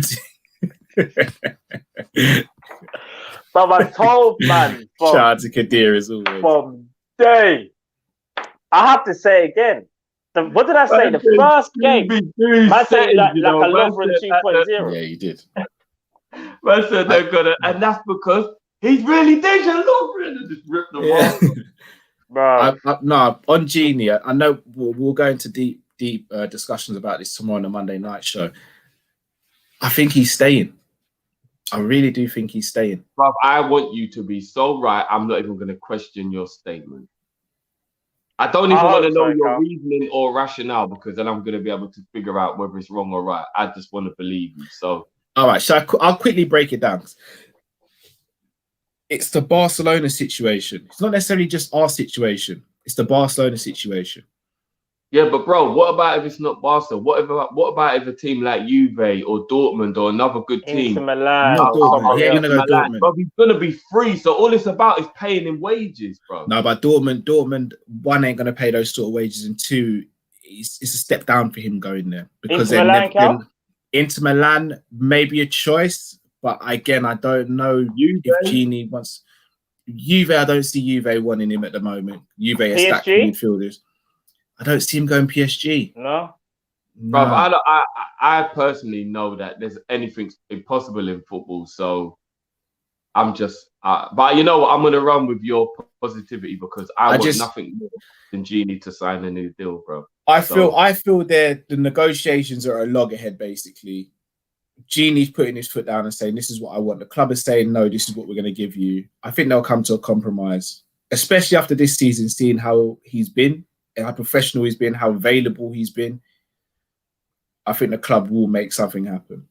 He may not get the 200k a week that he wants, which is fair enough. I don't think he should be getting 200k, but I think he will get in the ones. But imagine if with the aging Fernandinho on the way out, Pep just goes, "Bro, we'll give you what you want." I didn't factor that in, Drift, and that's not something I ever want to think about in my life. I am worried. All I'm saying is this. If he goes Man City, that's going to hurt a lot. And the thing is, we would have kind of, pushed him to Man City. Because I'm not, as you said, we don't necessarily have to give him 200, but I think we can give him more than what he's on now. I think we could at least double it. Oh, we should have gave him a new deal 2 years ago. It should have happened when we won the Champions League. But look, let's not go deep into it. Yeah. We'll talk about that tomorrow. Yeah. Agopa, our number one target should be Varane, no more junkyard. Hey, screaming about Varane. He's on the list for tomorrow. About Varane, Cal. We were talking. Listen, he's on the list. So on the list at the moment for you know what? Varane is 50-50 split down the middle of people agreeing and disagreeing with you. No, it's not 50-50, Drift. It's not 50-50. No, it is. Oh, it's not. It's not. It's not. It is. Anyway, we'll talk about that in the Monday. Yeah. Thiago. I thought Thiago was a lot better than some of his recent performances today. His passing was very progressive. He was good. His tackling was better than it normally is. But still not being able to be the Thiago that we know he is, because the confidence of the team, the way we're playing, the players he's playing with, just everything, it's just not right for him to be who he is or who he should be yet. And it's quite upsetting, but he's trying to adapt at the same time because he's that brilliant player that he is. I'll give him like a 6.75 to an 8 to a 7 today. I was gonna say. Yeah. I'll give him a 6.75 to an 8. Man do range scoring now. So, do you know what it is? It's because I said 7.5 and then obviously 8 is after. Yeah, I'll give him a 6.75 to a 7. Somewhere like, I think he was good. He wasn't great. He was good. Yeah, I'll give him somewhere in there today. Somewhere in there. 7.5 for me today. For me, he gets a 7. I thought he was good today. It wasn't amazing, but I thought he was good. I give him a 7. Thiago. Sly Ross says, "Is it true Nat is on more than Trent and Gomez?" It is. Yeah. We're gonna go into salaries tomorrow in depth in the show as well. Like, I got a little special treat. I'm not even told Matt and Drifty. I got a little special treat of what we're gonna do with salaries tomorrow, because I'm gonna start showing people that when people say we can't afford certain things in the summer and all that, that it's a mind conditioning that's been happening. We can afford certain players on certain wages, but I'll explain more tomorrow when we've got the graphics up and all that. So I had a dream last night, that JW Henry came out and said that we want to show the Liverpool fans that we actually do care and that we're sorry for the situation that we're in right now. We're gonna show that love this summer. And then Liverpool got very good money for Ox, Shaq, Gruitch, and 1 or 2 others that we sold. And then our purchases were Botman, Mbappe, Neto, and Iwa. And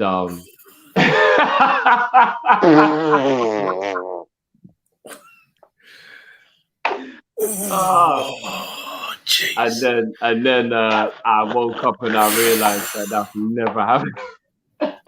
Jeez. Oh man. OnlyFans activated. We definitely passed that watershed. 10:40 people. People, if the screen goes black, get your tips ready. OnlyFans is about to start. Goodness. Drifty, you can't be talking reckless like that on YouTube. You get monetized, man. Goodness. Bro. Jeez. Bro. You know Primark ain't open for me to be buying boxer shorts at the moment as well, bro. Goodness. Let me get back on track. Goodness me. Ahmed says no more Genie. We like him for the memories, but if you deep it, it's not contributing enough. I'm not all about stats, but he can do better. But we can do better. I disagree. But we'll go into Genie deep tomorrow. We will. All right. So Curtis Jones next. 9 for me, by the way. Curtis Jones is straight off the bat. Kurt Jones. 9. Straight 9. Kurt Jones. Straight 9. Double man of the match for me with Genie. Very, very good game from Jones. Straight 9. Games like today are the reason why I wasn't losing my mind when I said that we have a youngster in that conversation with all the best English youths in the country. Everybody always thinks that it's like exaggerating or being biased. Saka, very, very talented baller. Saka's sick. Very talented baller. He's sick, though. Saka's sick. Even if Man United fans want to throw Greenwood, like he is very talented footballer. Like there's no doubt about it. Foden is the obvious one, balling out of City. Like there's some ballers dotted around. Don't get twisted. Jones is in the conversation for the best youngsters, English youngsters in the Premier League. I don't care what anybody says. Here's the thing, yeah, and this is the thing that I wanna say about Jones more than any is that all right, maybe the way we're playing now, what I'm saying doesn't make any sense, but Jones has been playing like this all season, so you lot will understand that what I'm saying makes sense. He has fit seamlessly into a team who are champions, who are full of world-class footballers, and he hasn't looked out of place at all. Now, when I look at some other situations like Greenwood at Man U or Saka at Arsenal, they're not really great teams, or they have big deficiencies in their team, and that player is helping to fill a void he wouldn't really be filling if there was a situation different. If they'd have got Sancho, you wouldn't be seeing Greenwood right now. It's just facts. Greenwood would not be getting any game time at all. Same with Pepe. If Pepe was a success, Saka wouldn't get Arsenal would never be playing Saka if they'd actually been good or their players had worked out the way they wanted them to. And these men are coming into situations where, especially Arsenal, is quite bad. And therefore, it is a lot easier to stand out. Now, Saka's a baller. I'm not taking that away from him. But it's very easy to stand out in that Arsenal team right now because all you've got to do is actually have any kind of end product and straight away eyes are on you because there's very few players in the Arsenal team. And you know what? Today, shout out to them for taking points off Leicester. Well done. Yeah, thank you, Arsenal. Well done. Finally, you had a Guna Lee. Did it, innit? For real. So I just want people to just have that little bit more respect for the fact that Jones stood on that trophy presentation at the end of this last season, and he looked around, and instead of being intimidated, instead of feeling like, maybe I can't do this, and instead of doubting himself, he said, nah, of course I can fit in with these, man. And this season, I've counted 5 Man of the Match awards to Curtis Jones.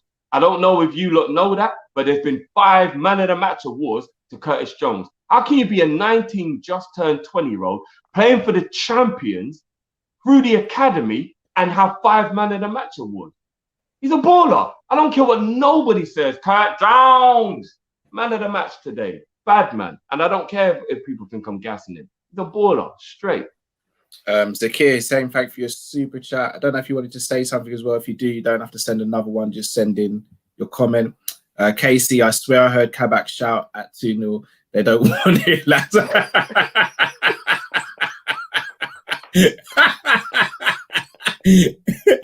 Oh, that is quality. Matt, what's your thoughts on Kurt Jones? Bruv, Curtis Jones was he was different, innit? Man was just different. The way man glides with the ball, the way he protects the ball, the way he has composure for such a youngster, and the way that he seamlessly just fits into the team, bro. Like it's like he's been playing with us for years. I think that's the biggest compliment I can give to him. It's almost like he's been part of the journey since maybe when Klopp came in 2015, and he's been there ever since. And that's a big statement. That's a bold thing for a youngster to come through the rankings and set your stall out. And here's the thing: I think some people are probably a bit annoyed that, like, why does sometimes Jones get, taken off? But here's the thing, people: you got to protect him. Remember, he's young, innit? We don't want to burn him out. And I'm telling you from now, people, if he starts against Chelsea, you're going to be happy. Whereas if he played maybe the end of the game today, Klopp might have thought, looking at his minutes or whatever, maybe needs a bit of a rest.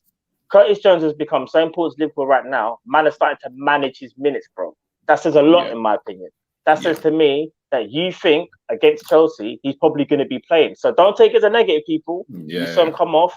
Treat it as they're looking for man to make a big impact in the next game, and they're trying to make sure they do not burn him out, because, listen, the games are coming thick and fast now. True baller, true talent, man of the match. Can't tell me nothing. Man's a beast still. That, yes, sir. Just go from right to left. So, Salah. Should have scored, that chance. I think that chance was, if he was right-footed, he scores, isn't it? It's one of those ones. Yeah. Did you not hear maybe you could say that Robbo did put a bit too much fizz on it. I disagree. I actually think Robbo put enough weight on it. I just don't think Salah timed it. Did you not hear a scream when Salah missed? That was him.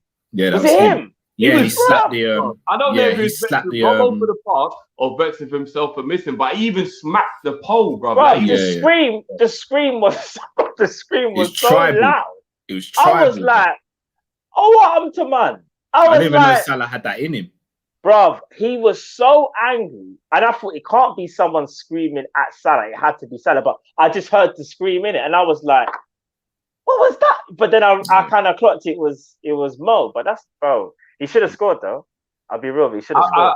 I feel like he was on the periphery of the game the entire time. He wasn't bad and he wasn't good.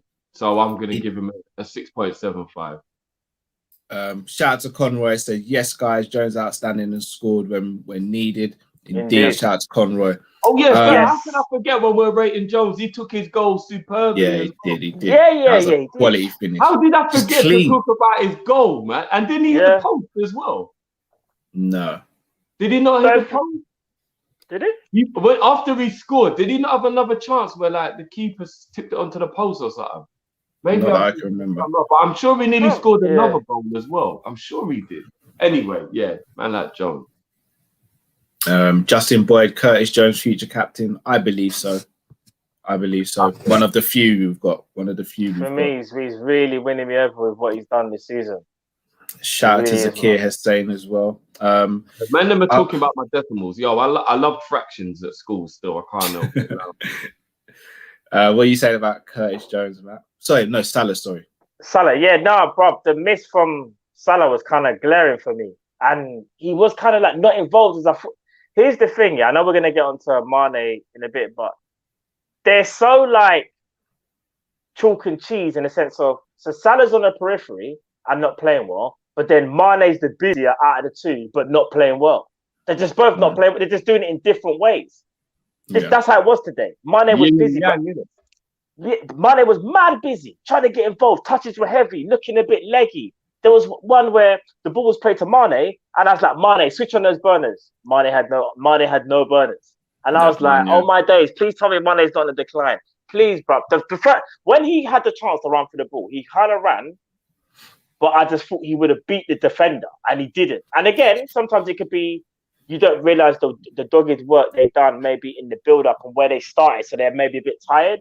But I just thought he should have done it. But I'm going to be real, and I started speaking about Mane. I was speaking about Salah, but I just had to say that. But Salah gets like a 6, a 5. Salah was kind of poor, bro. Fair enough. Salah was. I think if we're being honest, I know he won the game. I think Salah's a 6, and maybe we're being kind of generous here. I'll be real, bro. Salah for me gets a 6.5. I agree with both of what you said. I do think Salah did.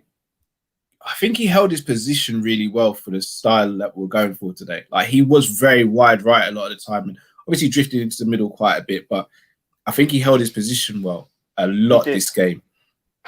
But yeah, just wasn't that cutthroat Salah, and he didn't really penetrate he in wasn't like doing his 1-2s. yeah. You know, he loves his layoffs and all that, running up the ball. And I didn't really see that today. But I will say this though: him being out wide actually made us play better, because one thing I've noticed, when Mane and Salah are out wide, and they go in afterwards, it's better than them just starting in to begin with, and then they're just there. Like, it's better than they're out wide. That was key. That was key to our success. That was key. Then the fullbacks, you can't defend a running man. You can't defend a running man. The fullbacks then kind of give them space, but Plus, he did a pretty good right-footed cross when Robertson should have scored. Yes, that's a good shout, Griff. You're right. And Robbo headed it into the ground. I'm gonna give Salah 6.75. All right, Bobby Firmino. I'm going to give Robert a 7 today. I think he was the best of the front three. He was. Even though his finishing was whatless, I still think his overall play was very good.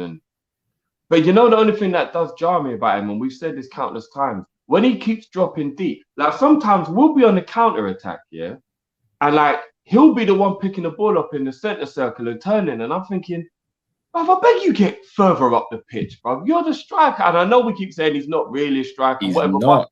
Doesn't think like one. Like, he's deeper than Curtis certain times. And I'm like, I know you're not a striker, but bruv, you still come way too deep. Way too deep, man. Yeah. Like, he wants to be involved too much. This is what I'm saying, guys. 2021-22 season, we need to turn Robert into a number 8. He clearly wants to be a box-to-box player. We need to turn him into a number 8. 8 or a 10. 8 or a 10. But not even a 10. I think a 10. Too far up the pitch. He wants to be involved. No. Make him an 8. But I don't think you can go from being a quote-unquote false 9 straight to an 8. I think you got to transition. I think a 10. If he's going to play the next position. Turn Genie into from a wide forward into a number 8. No, Genie was never a wide forward though. Newcastle didn't know what to do with him. At PSV, PSV played wing forward for them for the whole season.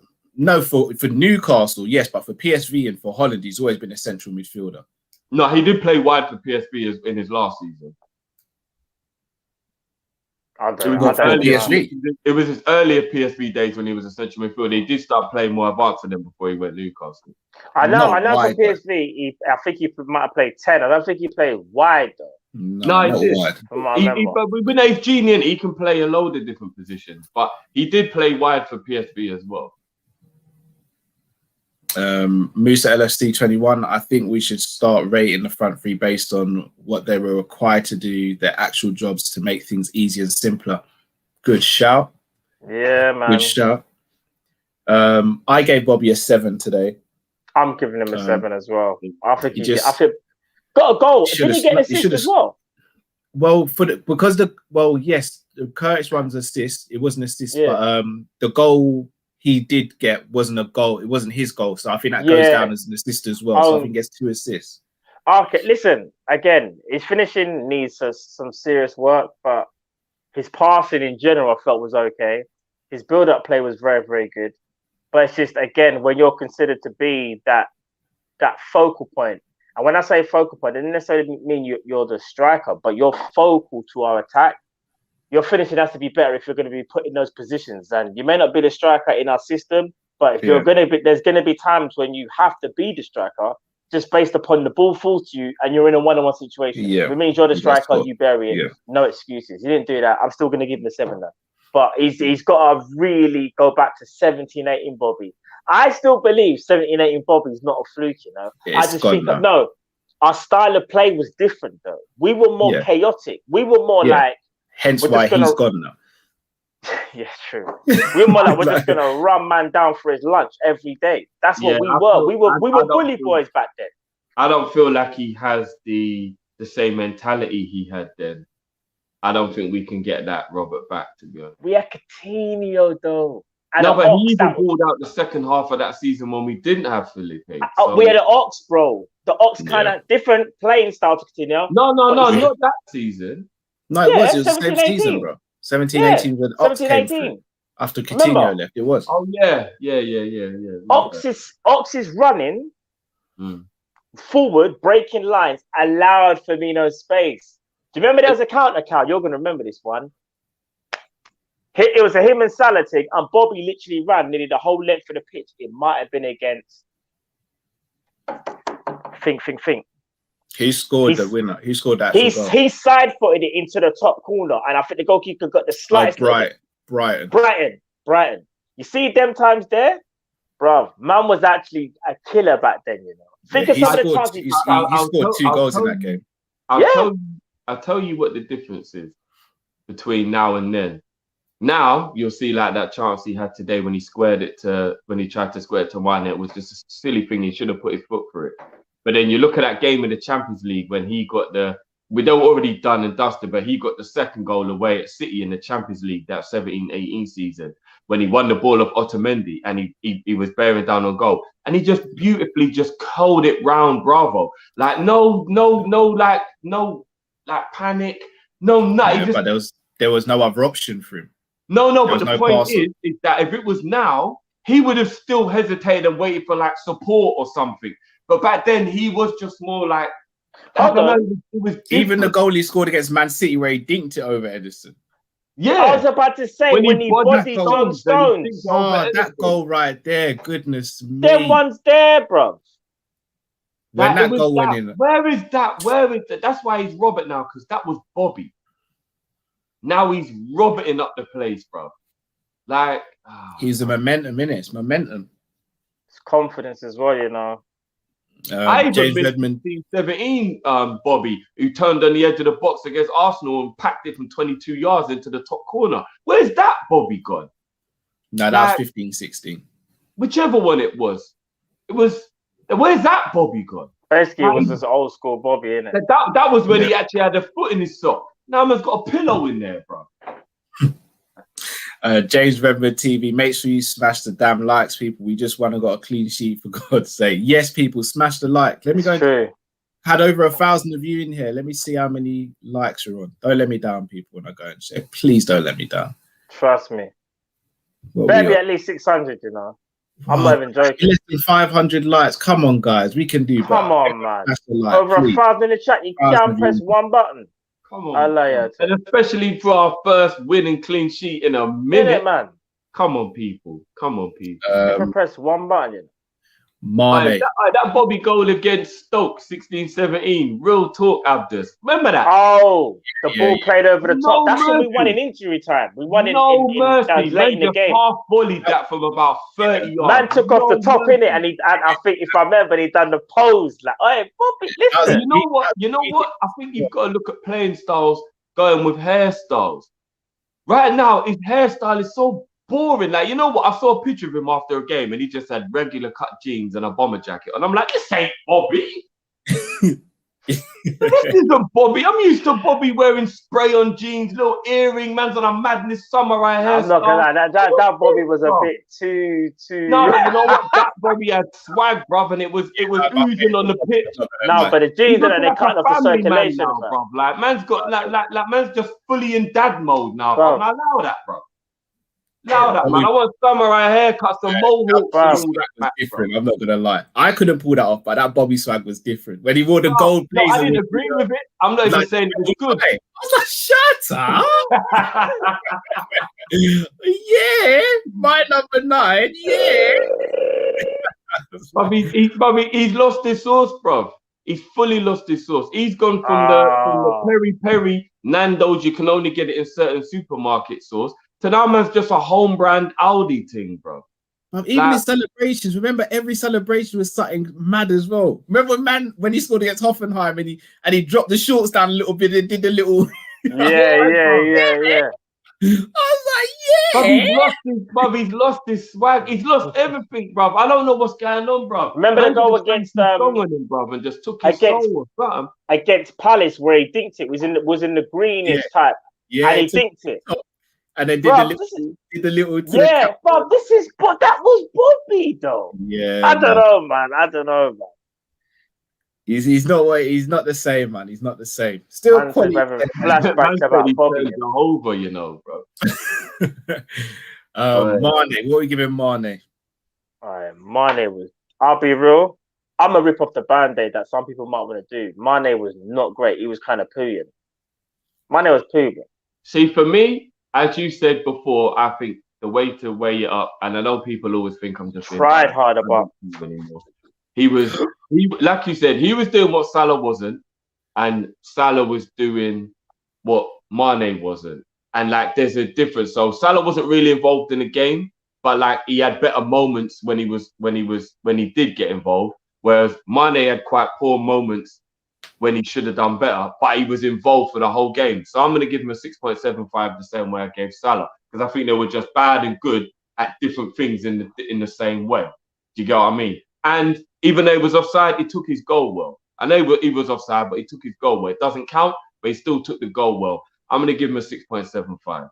I'm like, in the 90th minute, there was a moment where he was managing out the game on our byline, defending to win a free kick to see the game out. I'm not going to unsee those things. I know you lot think I'm being over the top because he's a wing forward and he's supposed to score goals and get assists. I do get that. But I'm not going to not see that in the 9th minute I saw him defending on our byline. I'm not. 6.75 for me. Cal, refresh my memory. What did I give Salah? You gave Salah a 6, innit? Is it 6? A 6, innit? Yeah. If we deep it, people, was Mane better than Salah? No. If we deep it, he wasn't, was he? He wasn't. It's in black and white. Regardless of whether you want to say he put in a harder shift, regardless of whether you felt like, rah, defending wise, he was better. I'm going to be real, people. I don't want to say definitively, but looking at Mane's form, like compared to Salah, especially like over the last 2 years, it's kind of worrying because we keep saying like, every time like Mane might not have a great game, we always say things like, but the tracking back, he's working harder than the free. But like the person said in the chat, yeah, let's just call it how it is, yeah. Man's actually a striker. He's a wing forward, he's a striker. He's supposed to score goals and get assists. He's not really been doing that. Salah's really the only one out of the 3 this season that can actually hold his head up high and be like, I've been doing that. You man ain't been doing what I've been doing. So I deserve to eat. You man ain't eating today. Yeah. So I have to be real. I'm gonna give him a 6 only because we won today. But if we're talking real facts, Mane probably deserves a 5.5. And it's not because of the want of trying, you know. This is the thing. He tries the hardest, in my opinion, out of the 3. He defends better out of the 3. I feel I see Bobby actually defends the best out of the 3. But sometimes Mane just like, bro, his decision making can be so like wild. That show that Bobby's the best defender from the front 3. No, but that is like winning balls in midfield and stuff like that. Like Mane comes back so deep. Like there was a moment today when he won the ball on the corner flag. And I know you're talking about. Yeah. No, I hear Mane does things that others don't do. No, I hear it, but they play different positions. So Bobby's not going to take up a centre-back's position in the same way Mane can take back. Sometimes I see Bobby picking up the ball on the edge of our box to start attacks. He gets back there, bro. He does. No, but there's a difference between starting an attack from there and defending there. There's a big difference. Listen, as I said, everybody is fully entitled to judge the game how they want, and maybe when there's certain players, I might look at things differently. That's granted, and I agree. And we don't have to agree. We can always just agree to disagree. But I definitely look at Mane's overall play, and I don't ever get annoyed with Mane apart from when he misses chances. His overall play, I'm always going, well played, Sadio, when I'm watching the game. Well in his game, doing good. Nah, I disagree. But would you say his overall play, though? His overall play has been poor recently. Get those things. Bro, his overall play has been poor. Overall attacking play has been poor, not overall play in general. No, bruv, his passing hasn't been great. His first touch hasn't been great. The final third. No, all over, bruv. All right. Listen, we're all entitled to view it in our own ways. That's how I mean, James Redmond, he agrees with you, Drift. He thinks Mane was decent and that Salah was the worst of the front 3 today. For me, it's just Mane looks bad at the moment. Because you know what, Drift? I don't think. Can you remember the last time, Drift? Maybe this is kind of hard because we have to kind of go back and think about like with Salah, you could probably maybe string maybe 2-3 games where he played well, maybe this season when we were winning games. With Mane, even though we were winning games, he's had good games, but I just don't think he's ever found consistency this season. And I know it's hard for anybody, really, but I'm just even going back to like the start of the season. No, but if I'm going back to the start of the season, you forget, like, we got to the top of the league at one point, then it all fell apart. But my whole argument is this, though. With Mane, at the as a beginning whole, of the season, Mane was playing well. I think, but Mane as a whole... And then he just got bad. When we beat Chelsea, we were all sitting there talking about just how much of a superstar this guy is. I hear that, bro, He's done nothing this season. No, we never said that. We never said that. Though. I said it's consistent. Yeah, he's had good games. I don't, apart from Jota, have any of our players really had consistency this season? Like, no, Salah has. Salah. No, I don't. I think Salah's having moments of brilliance. But when we analyze top the goal whole scorer in game, the league, bro. I remember West Ham. Must have some great moments, bro. If you're top goal scorer, and I know he takes games as well. Top goal scorer in the league, bro. Yeah, but that doesn't mean that you're playing well all game because you're scoring a goal. No, I'm not saying that, but you've been consistently scoring goals throughout the season. Yeah, he's been consistently scoring goals, but he hasn't been consistently performing well. I'm not happy. No, but I think he's put on more consistent performances than Mane this season, in my opinion. I think Salah's stats are making it look like he's playing better, but I think he's been playing better than Mane this season. Yeah, do you want to know something? I'll be real with you. If it's not even close, you would be like, bro, Mane's been, because if they had the opposite numbers and Mane had better numbers than Salah, I'm telling you, bro. Salah doesn't do any defensive work. That's the only reason. No, he does. He does do defensive work. Not as much as Mane, but he does. Not as much. Well, there you go. Nowhere near on the same. But Salah does a lot more attacking than Mane. So it depends on which way you're looking. I'm not gonna have that because everybody, all attackers are supposed to run forward. So I'm not gonna have that. But Drift, you have to, bro. You can't just gloss over Salah's stats, bro. Robert does a lot of forward running, but I'm not gonna praise him for it. No, but when there's difference between just running forward and intelligently running forward, and Salah intelligently runs forward. He's always stretching the defense. Without this season, it's not even been close. Salah has outperformed Mane, just full stop. Yeah, yes. It's not even a debate. It's not for me. It's not even a debate. It's not a debate, bro. It's cool. I'm not even gonna argue with you. I'm just saying when I'm judging Mane, I'm not always going to make the comparison between him and Salah as well, because even that's unfair. They have different roles in the team. They do different things. No, I agree. So I'm just judging Mane on what I judge Mane on. And for me, again, he hasn't been brilliant. Of course what do you judge him on? Because if you're going to do the whole... Here's the thing, this is what I'm trying to say. I judge him on everything. I've told you I judge him on. Getting involved in the game a lot more than what other people but even his game involvement's been poor for most parts of the season. Compared to the level of 9.5 world-class baller he's been. Everyone's comparing Mane to old Mane. No, I'm comparing him. I'm comparing him to what I see on the... No, I'm just judging him to what he is at the moment, bro. It's hard to say, but it's just what it is at the moment. It means he's going to stay this way. But listen, it's fine. Do you know what it is? I just think Sadio Mane has done so much for Liverpool that we don't really want to ever criticize man because he's a legend, innit? But I just think sometimes, if you're in a bad run of form or you're not playing very well and some of the basic things you're not doing is right, we just got... me personally, I'm just going to say, I'm not going to, again, look for things to try and, buff him up, make him look better than what he's actually been. Do you get what I'm trying to say, Drift? Because with Salah, don't get twisted. There's been games with Salah score, but Salah's had a poor game. I'm not denying that. But I just think, again, you look at the two strikers, the two wing forwards that we have, they've both been prolific. And just on this season alone, not even comparing, just this season, Mane, for me, is not having a good season, in my opinion. He's not having a good season. That's fine. You know what I'm saying? I'm not even going to say Mane is having a good season. But I'm saying when you ask me to make individual assessments on individual games, I take into consideration his overall play. I just don't go, I didn't score or assist today, and there was twice when he got tackled by the right back. So I'm just going to say, he was crap all game. I'm not doing that because I assess the whole game. That's all I'm saying. And I do it for everybody.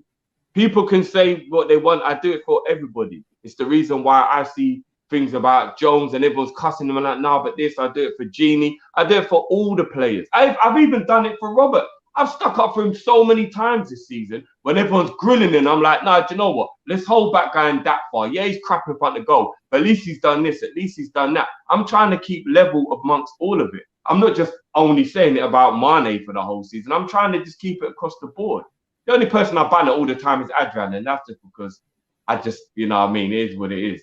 But like, I try to look for, you know, things in everybody. That's it. Salah's having a better season than Mane. Facts. Mane isn't as bad as everyone's saying he is, though. That's all I'm saying. I think this season he has been drift. In my opinion, I think yes. Fair enough. Cast the coloured glasses Bobby was oozing on my food. Coloured Bobby glasses were mad. We need him to go back to that old school, yeah, man. we need that back. I want to see him in the spray can jeans, and then I'm going to be like, he's back. Yeah, back. I need to see it. Man, in regular cut and that, I'm like, this ain't him, this ain't him. What's going on? I said that's not him. Some imposter. Just Labs, Mane at right back with Trent and Bobby in centre midfield. Basically saying we're changing positions. Mark Cox, Naby looked quite sharp when he came on. Just hope he can push on for the rest of the season because he's quality, especially with his driving runs. Agopa, take pens away. Salah ain't doing better. All right. So I'm going to break this down now because I want to kind of decide. Some people are agreeing with me and some people are agreeing with you lot. Some people seem to think I've got this Salah agenda, which is the dumbest shit ever because I've bigged up Salah so many. And I even just said to you lot, when I'm talking about Mane, I just beg you lot don't even do the comparison because you lot are like, oh, but if it's like, just because they're wingers, why are we even doing a comparison? We're talking about one, like, why have we even got to talk about the other one? Like, they've got different roles in the team. You get what I'm saying? But it is what it is. All right. So Salah scored, from what I'm seeing here, Salah scored 6 penalties this season. And he's got 17 goals in total. So even if you take away his penalties, he's still got 11 goals this season. Like, how many goals does Mane actually have since everyone wants to make the comparison? Mane's on 7, I believe. So Salah's got 4 more goals than Mane if you take away penalties. That's not that's not, even if you want to do statistically, that's not astronomical. That's not like, no, do you get what I mean? But you can't just take away a man's penalties, bro. You probably won some of those penalties. I'm not saying you should, but if we're looking at the facts of like, if you want to make the comparison, if he's only got 4 more goals, you can't tell me he's having a leaps and bounds better season. Because you're telling me to not look at the overall play. So then I'm like, all right, well, we'll just look at stats then. No, but even overall play, I still think he's better. But I'm not even saying just look at the stats, though. I'm not even saying that. I think Salah's probably like, just looking at it now, I think Salah's probably carved open and probably like maybe created more chances than Mane in general. Yes. Like, he's the highest chance creator this season as well. I'm not going to go into all of that because... And I didn't know that. I'm just saying, just by looking at it, like just... If you think about the amount of times that Salah does create a chance for somebody, like it is kind of mad still. It is kind of mad. Look at the situation today when Thingy actually kicked Mane and he didn't go down. And everyone He should have actually got a penalty for that. That's ridiculous. That's where the game is messed up because... Of course it is. That's where you should be getting a penalty. That should have happened to him this season. Do you remember the goal that we conceded against Everton? Was it Everton? No, not Everton. Who was no flipping when what's his name? Leicester. Remember Johnny Evans elbow smashed Mane in the back of the head, but they went down the other end and scored. Like there's loads of moments where Mane's doing well and he's just taken out.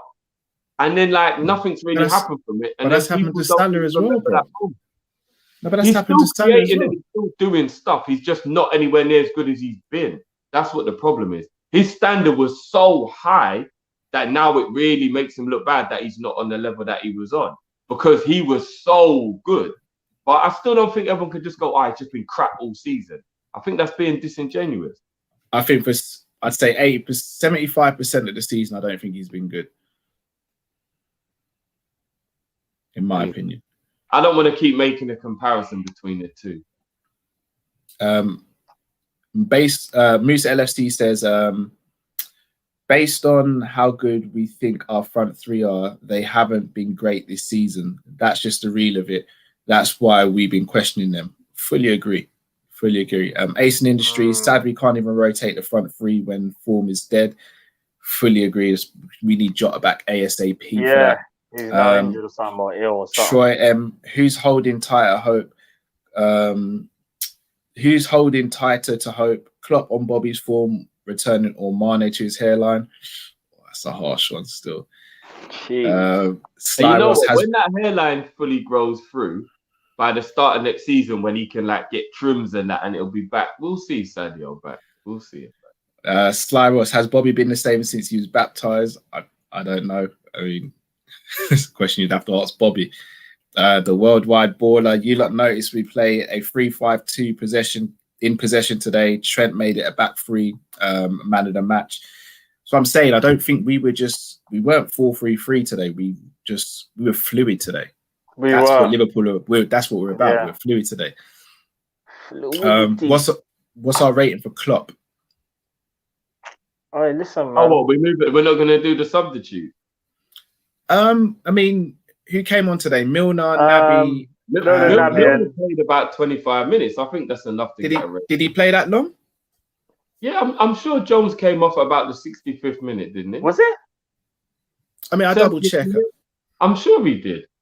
No, Milner definitely came on. Milner got the longest of the minutes. I know that much. Yeah, Milner definitely played longer than Naby. 100. Big up, Luke. I know already. Man knows about the media and that. All right, you know what? If we're not gonna rate them, I just want to talk about Naby for a second. Yeah. What I like about Naby, and I've always liked it, banter aside, because I know I just like to wind Matt up. When you look at him, he's just got it. Like, I like footballers with swag in it. I'm old school. Like, I know this new school's just become about industry and how hard you work and loads of things like that. And we kind of get brainwashed into that way of thinking. But I'm an old school baller. I just like man who play ball, look good. I don't want people who look like tennis players, but then they're randomly good at football. Like, let's keep it real. See Haaland. He don't look like he should be a good footballer. Like the way he moves, the way he runs, the way he looks, everything about him, you'd be like, he doesn't look like a footballer, but he just is. But you know, when you get certain man, they just look like ballers. Naby looks like a baller, and I do like that. Now, when he gets the ball, his movement, his turns, his step overs, his little shimmy. I just want this guy to get fit, man. All the banter aside, all the jokes aside, like, I just want this guy to get fit. Because when I see him on the pitch, I think, if you could be injected with Genie Wijnaldum's like durability, we would probably still be in a title race. All jokes aside, we probably would be, because he probably would have about 12 assists. He'd be helping sweep up in midfield. We'd be breaking down teams with this bullshit low block crap. I got to admit it. All the jokes aside, all the winding up aside, and all the fact that we can't go on what we know we could do, we do have to judge him on what he has done. I just want Naby to just be fit and play games, because he's got it. He just does. There's a thing called the it factor, and he has it. It's a fact. He has it. And today, that little 5-minute cameo, he has it. He's got that. Happy Matt is. I'm not saying that, bro. No, he does, man. But the worst thing is, it's just a wind-up that he's never there and he's never doing it. Exactly. I think and maybe mentally he doesn't have it, because maybe that's why he goes missing a lot in games and he hides a lot in games or maybe scared he's going to get injured. I don't know. But when it just comes to the it factor, Naby's got it, man. I just want to see him do it now. I just do. That little 5-minute cameo today made me smile the whole time. I was like, man, look at this boy's got it, man. He just has.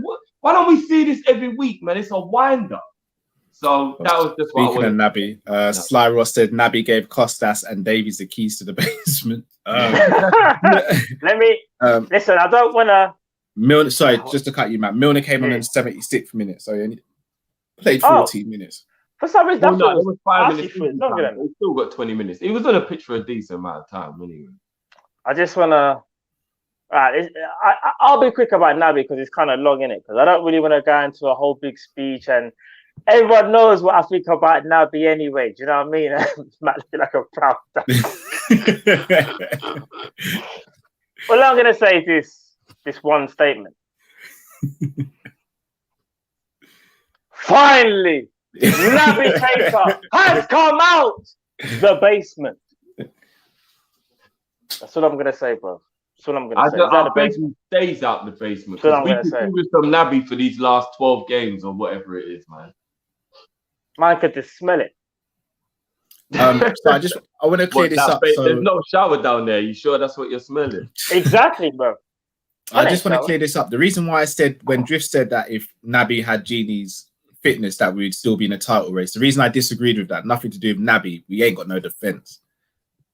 Like, no, but bro, our attack has been very affected by the no defense, and I think Naby would have been creating chances that would have still kind of kept us scoring and winning games. I don't know. I know this is all ifs and buts. Don't get it wrong, but if you look at Newcastle draw, West Brom draw, Brighton defeat, Burnley defeat, bro. Now a fit and firing Naby in those games opens up them teams, and I think we win those games. Yeah, I believe that anyway. There's a higher chance. There's a bigger chance. Games we should have never lost. Listen. Naby Keita, for me, I've been saying it, is our best progressive midfielder. If he's fit and firing, and it's a big if because we ain't seen it yet. We ain't seen him do a run of games. He looks like he's bulked up. He looked decent.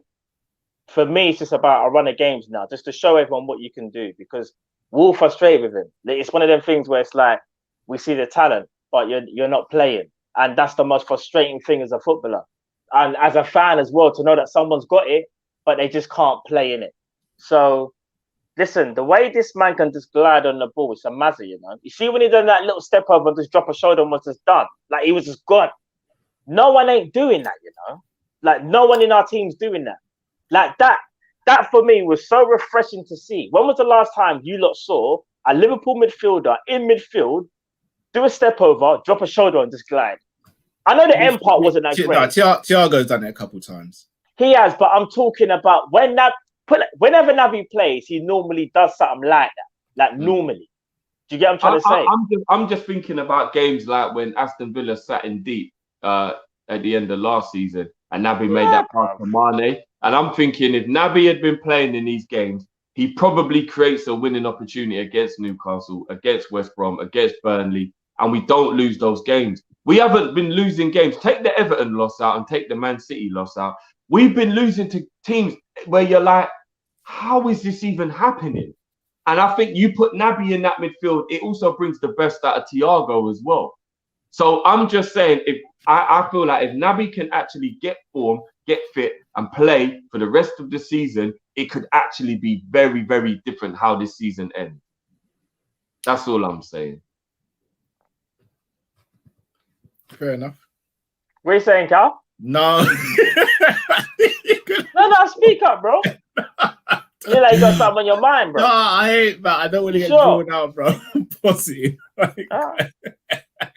Man basically held the gun. It showed me his waist and said, "Oh, you got something to say, big man?" no, I ain't. I ain't, big man. You're good, bro. You're good, man. I ain't got nothing to say, big man.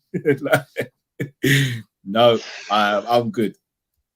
I'm not saying nothing. No, but Cal, all right, tell me, you might not agree with everything that we said in terms of where we will be, but do you not honestly feel that, though, if Naby Keita can stay fit, he could massively improve our chances of making sure we get top four, in your opinion?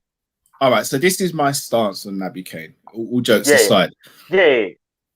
I would like Naby to stay past the summer, simply because I'd like us to transition to a 4-2-3-1, and I think as a double pivot, he could be brilliant. Naby Keita, when he plays, usually is very good. But it's getting him to play, which is the problem. Agreed. And we've been here so many times where like, yeah, Naby had his cameo appearance and he drifted past him and he looked saucy. And then we don't see him again for 6-7 games. I can't jump on no bandwagon just yet. I need to see a bit more. I'm not on a bandwagon, Cal, but I just wanted to not be disingenuous to him, and I wanted to give him some love because I criticize a lot. That's all it is. I agree with you. He needs to stay there, and he cannot be injured for another 8 games and all that crap. I agree. For me, Ox has to go sooner than Naby. Yeah, I agree with that based on the fact that he's older and probably a little bit more injury prone, even though that sounds weird, but probably is. No, I've got more faith that Naby can find fitness than I do Ox can find fitness. That's the better one. I think we've outgrown Ox.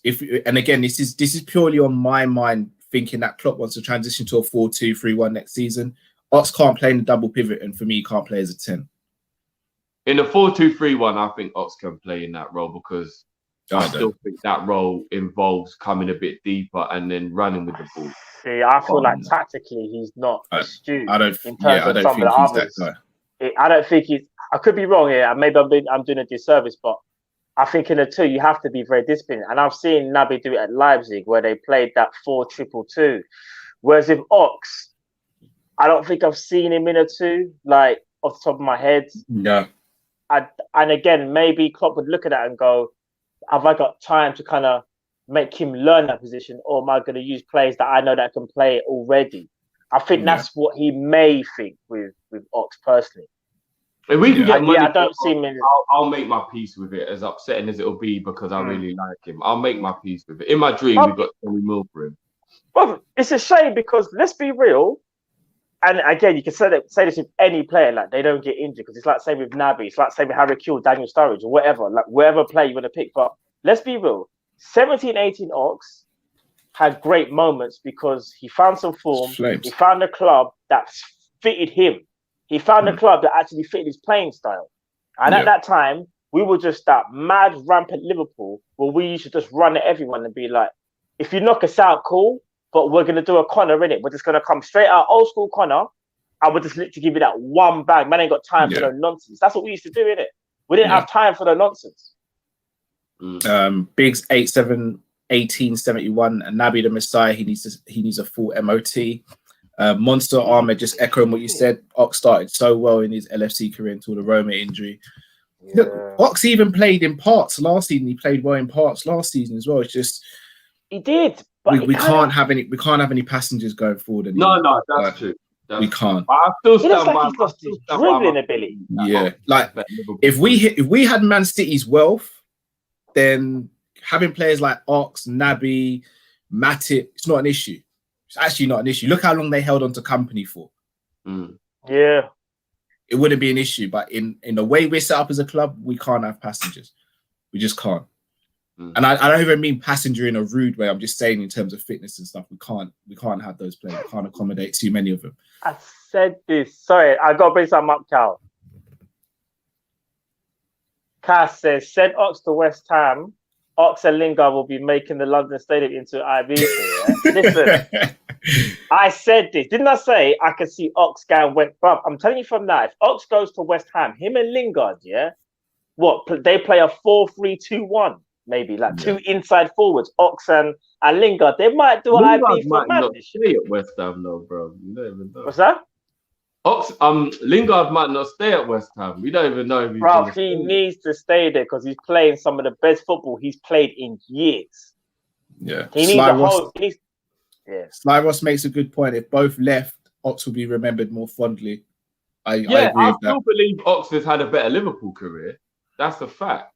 He's had better moments, bigger moments. But again, it's the whole. I was talking about Mane and people bring Salah in. I just want to talk about Naby without talking about Ox. I don't want to keep doing this thing. So I just wanted to give Naby some praise. I get what you're saying. Because I've put him down a lot for being injured, and I've been annoyed with him massively. But I just sat back today and I watched this 5-10 minute cameo, and I'm like, man, what a baller this guy is, man. I just want to see this man fit and play every week. He's got it.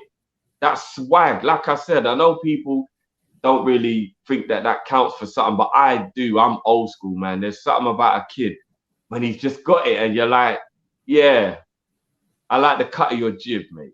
You know what I'm saying? So what are we giving Klopp for today? 7, I'll give 7.5. He gets an 8 for me. He gets an 8 because let's be real. He couldn't have played nobody else in defense. He couldn't have even played nobody else in goal. Or midfield, arguably. Yeah, he kind of done the best that he could have done. If you think about it, but you know what? Do you know what worries me sometimes when I and this is all jokes aside, people, yeah. When I see that lineup, yeah, you know what? Every time before I even look at the starting lineup, it sounds silly. Sometimes I look at the bench and I think, oh my gosh, look at the bench. the bench was looking mad. Like, who are we bringing off that bench, bro? I'm seeing some names I forgot, like, that we even had. Like, people, like kids. Like, bro. 7.5, 8. Yeah, I'm all right with that. Bench is mad. Cal, the bench. Love it. You know what? We said this at half-time, Matt, in the half-time show. Well, I said it to Cal because Cal was really frustrated. There were 2 goalies on the bench. I feel like that might be another message subliminally to the board that Klopp keeps on sending of like, I've got to put 7 man on my bench because that's the rules. So I'm going to show you've done me so dirty and the squad is so thin. I'm going to just bring 2 goalkeepers for the hell of it. Like, I feel like these are little subliminal shots that Klopp keeps on throwing at the board. Bro, it's mad. You're right. It probably is a message, bro. Imagine this year. I'm seeing, as Cal's already brought up, the 2 young goalkeepers and, bruv, like, I mean, obviously certain men are injured. So you got like, no Phillips, obviously. No Davies. No Davis, no Jota either. No Fabinho, we're missing a lot. But you see, right now, though, the bench is looking mad. Like, you see against Chelsea, yeah? We have to hope that our starting 11, bearing in mind that, can just dispatch them. Because the only way we can look at our bench, in my opinion, is 3 players. Naby Keita, if he doesn't start, James Milner, and Divock Origi. Because is Shaq fit, actually? He wasn't was he on the bench? Was Shaq on the bench? Someone, please tell me Shaq was on the bench. I don't think I saw him. I don't feel like he was on the bench. No, you're right, Matt. Origi, Henderson, Milner, and Naby are actually the only fit players on the bench you could kind of trust to bring on. It's looking mad. Like, we can't look at Shaq was on the bench. See, that's kind of mad. Shaq was actually on the bench. Okay, I didn't know that. But you know what? This season, I don't even think that Shaq's been trustworthy. Because I would say he's been given the most opportunity of the squad players, and he hasn't. At one point, he was, and he hasn't really done it. Shaq's got to go. But he ain't really doing it, bro. So you're right, but you know what, Jota, I wouldn't even start Jota against Chelsea. I think that's a big ask. No, you can't. Not if he's ill, bro. That takes it. That's another step back again. You got to kind of. We was all saying maybe he should start, maybe come off the bench, but if he's ill, he's got to come off the bench. If he's fitting. I think Shaq has just got to go to a club that suits him because he's undoubtedly talented, but he just don't suit us, does he? Yeah. Yeah. Be interested. Yeah. Quality even player, West Ham or someone like that could do with a Shaq. You know what I mean?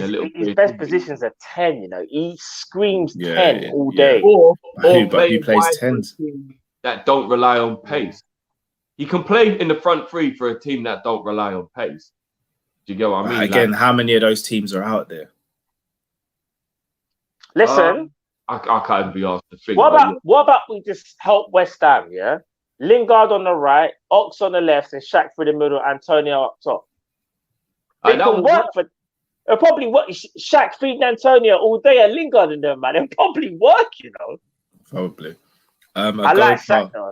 Varane 50 million, Neto 45, Aouar 40, Mbappe 150 equals 285. That's an amazing window. I just would love to know where we're getting that 285. I would also love to know, Og, as well, in what world Aouar or Varane would go for those prices. No, Varane would, because he's in the last year of his contract. Going to last year, but Real Madrid defender, bro. So he still go for that price. For 40. He will go for 40. Aouar would have probably gone for 40 last summer. Aouar might even go less than 40 this summer. You think so? I think he's some financial difficulty. And he played for the hardest negotiating chairman. Nah. I think Aouar will go for less than 40 mil this summer. You think so? I'll be very surprised. Bruv, the French clubs, apart from PSG, are in a bad way because of the whole pandemic. They're money-wise, they're not in a good way, bro. Yeah, maybe.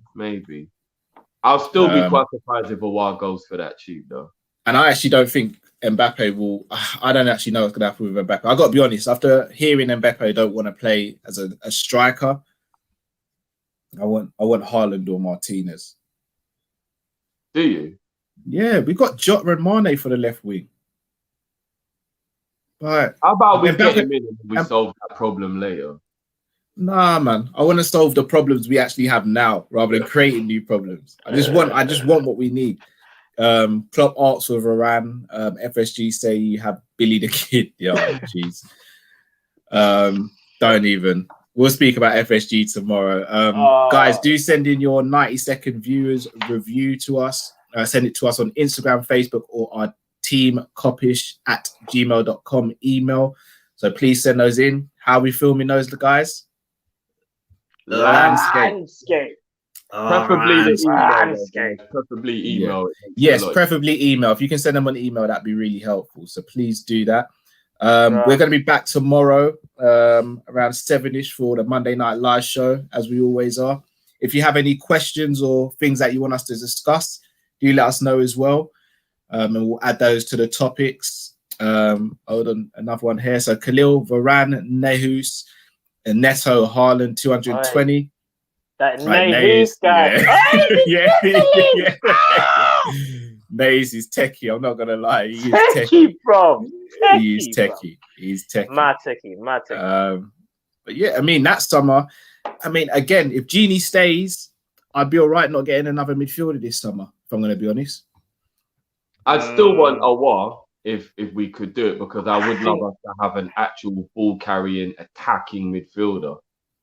Do you know what I mean? Are we like sleeping on potential? One who will like be more creative. But if we get a striker, could that not be Bobby's job? Dare I say, could that not be something that Harvey Elliott could do next season as well? Yeah, but let's just have all these options and we'll figure it out as we go along, bro. Look how much our squad's been decimated this season. I want as many bodies in there as possible now, bro. No, I hear that. This season has got man paranoid now, bro. I'm stocking up the basement with bare tins of food that last 15 years, bro. And I'm going to be screaming to man, the end of the world's coming. You need to get prepared. Listen, turn it from the basement to the bunker, bro. Man, have to bomb-proof the foundations and all that. Nah, for real. If we don't get Varane, which we probably ain't gonna get. You don't need to get this Varane thing out your head. No. Varane should be a realistic thing. It should be. It should be. It should be realistic. Yeah. Should be realistic. But if I don't get Varane, I want Botman still. That's me in it. If we don't get Varane, I want Botman. I've been saying it for time now. But all I'm saying, if Alisson, Varane, Virgil, Thiago, Hendo, Fabinho, Bobby, and Haaland was our spine, I don't need no other limbs. Can you see that spine right there? That's carrying me to wherever I need to go. Hey, trust. Listen, why, John?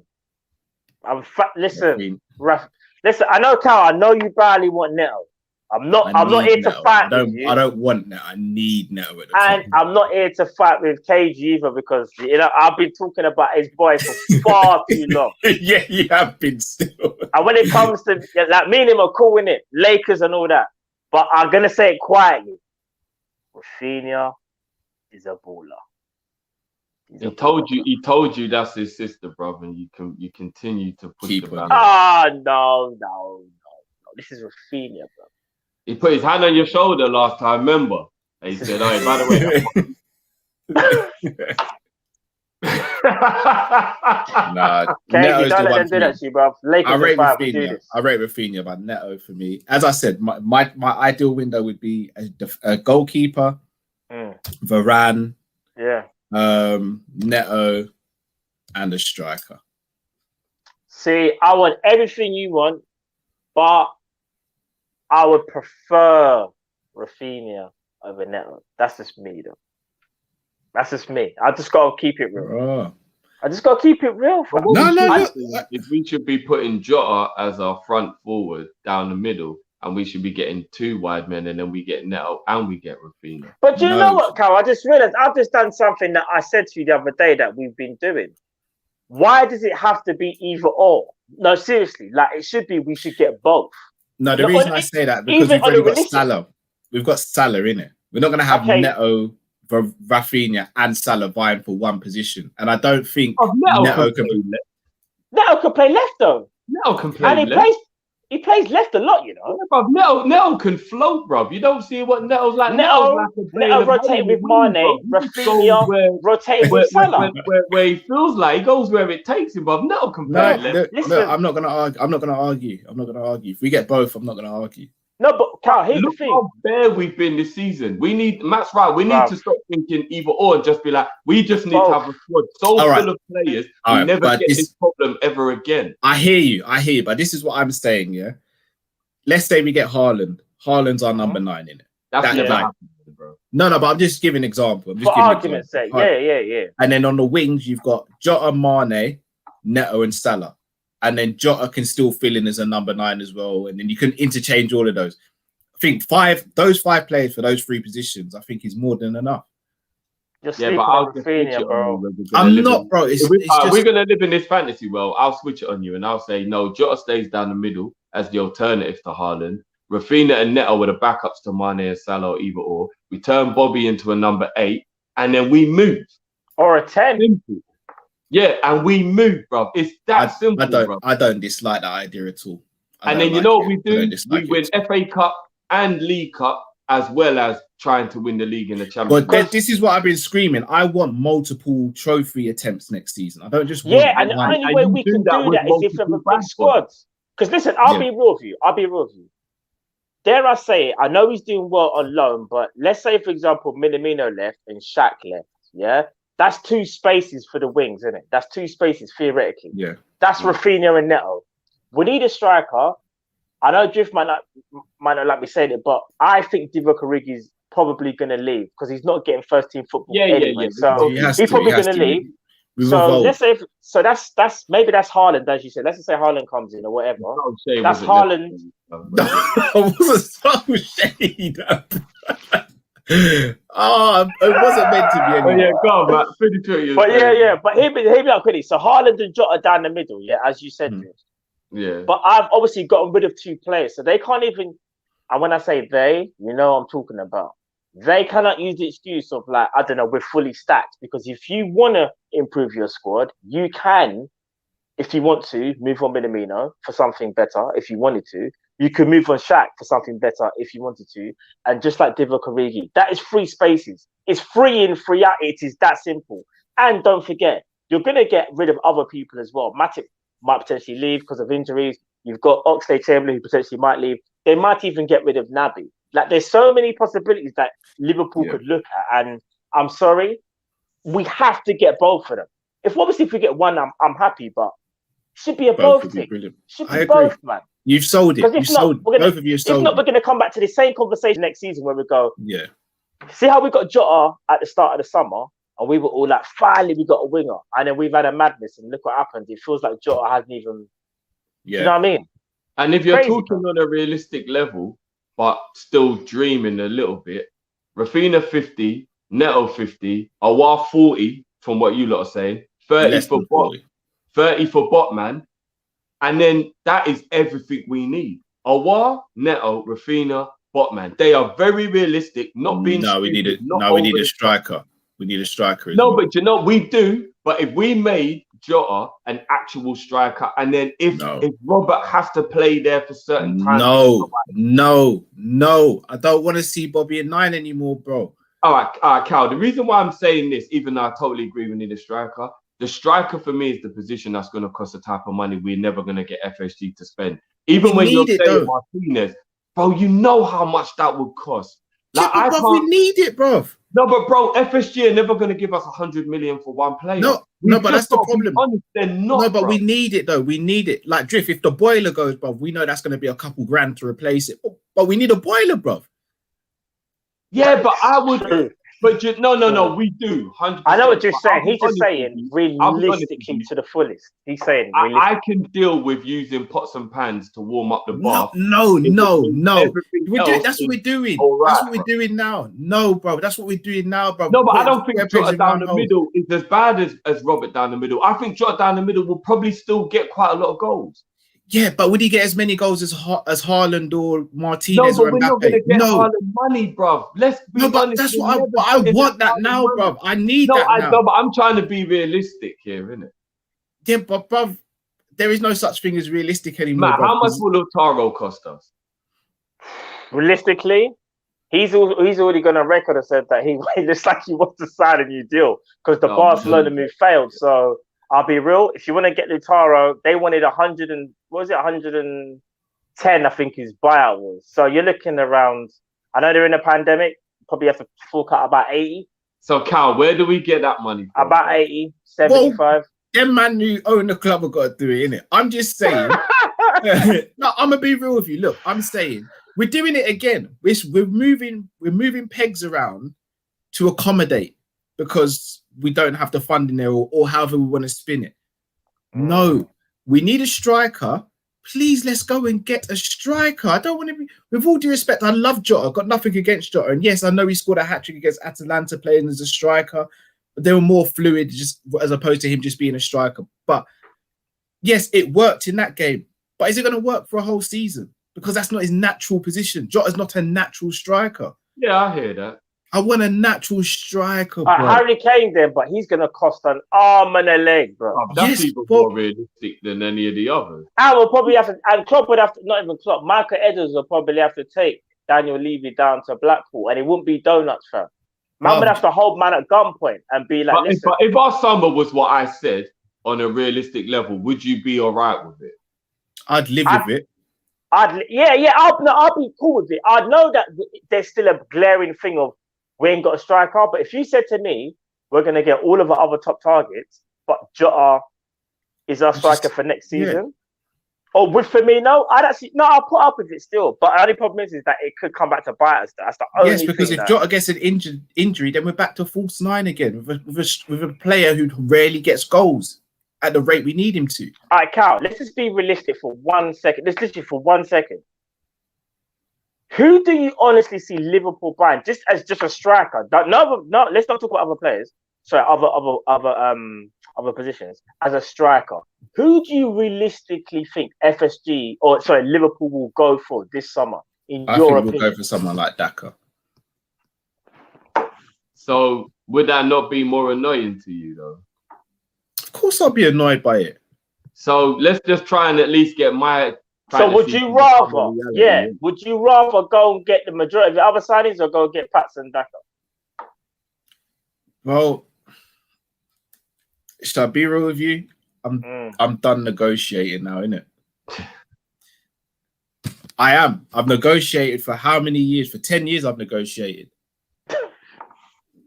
I have. I've negotiated for 10 years. That's a negotiator. We needed a striker back when they first came to the club and they didn't get Clint Dempsey. You know what Cal's saying? He's like, look, them hostages have been in there so long, they're probably gonna die of hunger and thirst. We might as well just make a move. Like, yeah, like I'm done trying to cater to what their model is. Change the model now. no, I hear that. Change But the we model. all want them to, trust me. We want them to do that. We want them. I'm just trying to think about the way I know our owners move. And Unless four something players I just said changes. cost 150, and we could probably get about maybe 80 or 90 million players. I'm dehydrated. That's all. Dehydrated. I need water, and you keep on bringing me bread. Not just any bread, cassava bread. Like, I'm sorry. We have it has to stop now. We've not for 10 years at the club. We've not asked our owners to say or say Cassava bread. we need 200 million a summer. We've not asked our owners for that. By the Why way, is it so difficult? I know we'll talk about this in more depth tomorrow, but I also fully believe we should start trying to put in the year Romero to Liverpool. Because I was listening to them talk today about the way he's been treated at Man United, and I thought, I think he would come. No. I do.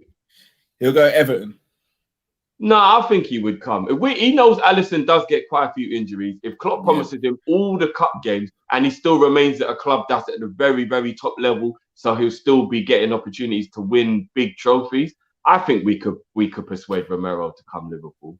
That's who I want as my backup goalkeeper for next season, Romero. He'll go Everton because he'll play most of the games. Yeah, but if they don't make Champions League and we do, I would think it would be better to come to a team where you're still going to be at the top level. But I'm just trying to put it in the atmosphere because I think Romero is possible. We get out these super chats before we go. Troy M, underrated take. The front three returns to better form with actual starting level talent as competition for the spots. Facts. Yeah. Human nature. Not always, but yeah. No, bro, if I knew there was a man out, there trying to get with my missus right now, you think I'd look like this?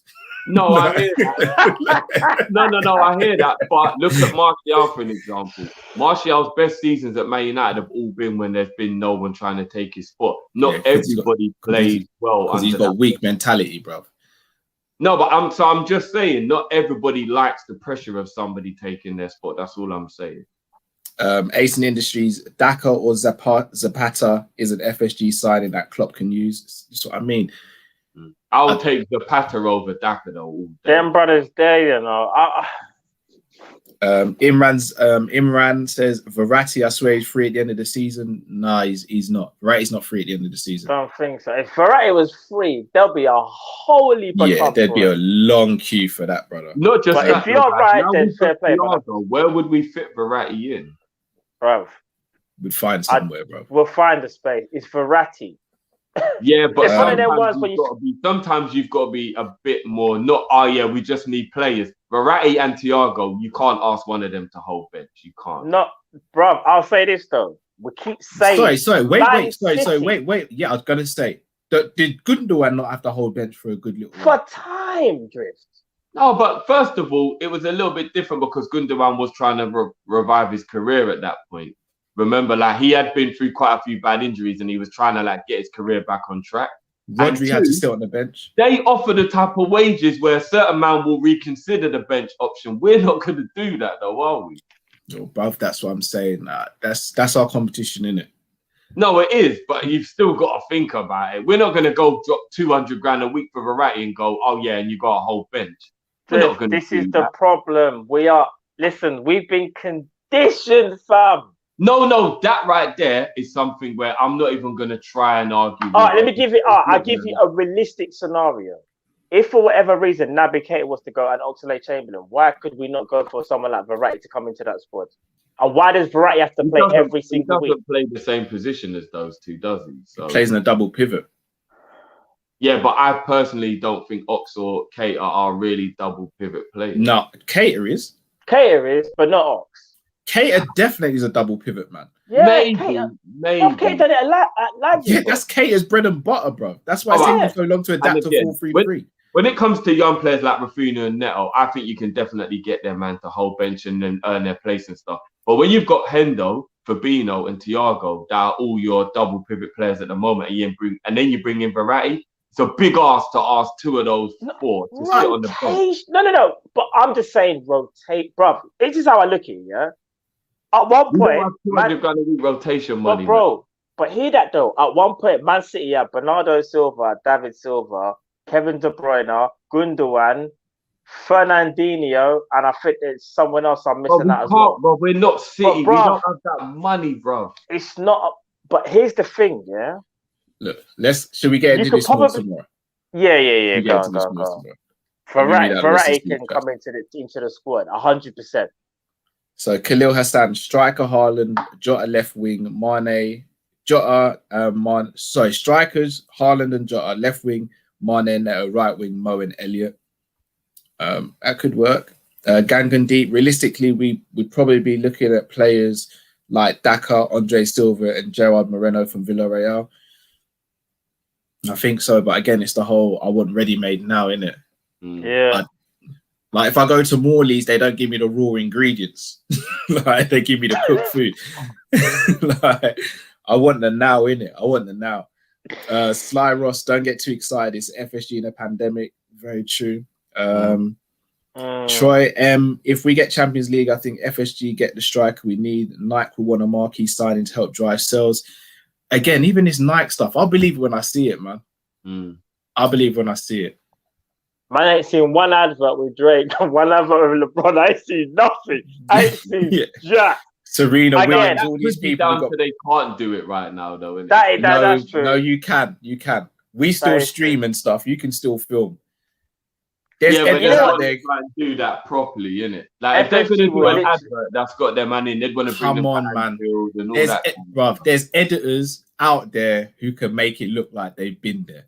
Come on, man. No, but we'd want Come to on. do it properly, like, because I can imagine how cool the advert would be. LeBron walking through where it says "Welcome to Anfield" and going in the change room, spinning Van Dijk. I could see the swag on that advert. You can't do that in a fake way. You got to make that real. Well, we'll put that idea on the back burner and let's get another advert out in the meantime, innit?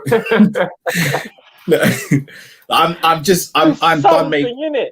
I'm done making excuses for this. Look, I'm done making excuses. I'm done trying to accommodate them. I've accommodated them for 10 years, and I've gained very little from it. Just being honest. Fair dude. Oh boy, that's where we stand on that. But people, we are going to be back tomorrow evening where we'll speak about these topics and much more in greater detail. As I said, do send in your viewers review to us on teamkopish@gmail.com. 90 seconds holding the phone or whichever device you're recording on in a landscape position would be fantastic. And yeah, Liverpool have finally recorded 3 points, and at the moment, as things stand, back in the top 4 race. So hopefully we can pick up some more results, and got some very, very exciting stuff for you as well this week, people. So some very exciting stuff, which you'll see coming out this week. So yeah, shout out to everyone who's in the chat. And until next time, people, thank you for everyone's contributed and all that. Stay safe, stay blessed. We are Kop-Ish, and we are out. See you, people. Take care. Peace. Come on.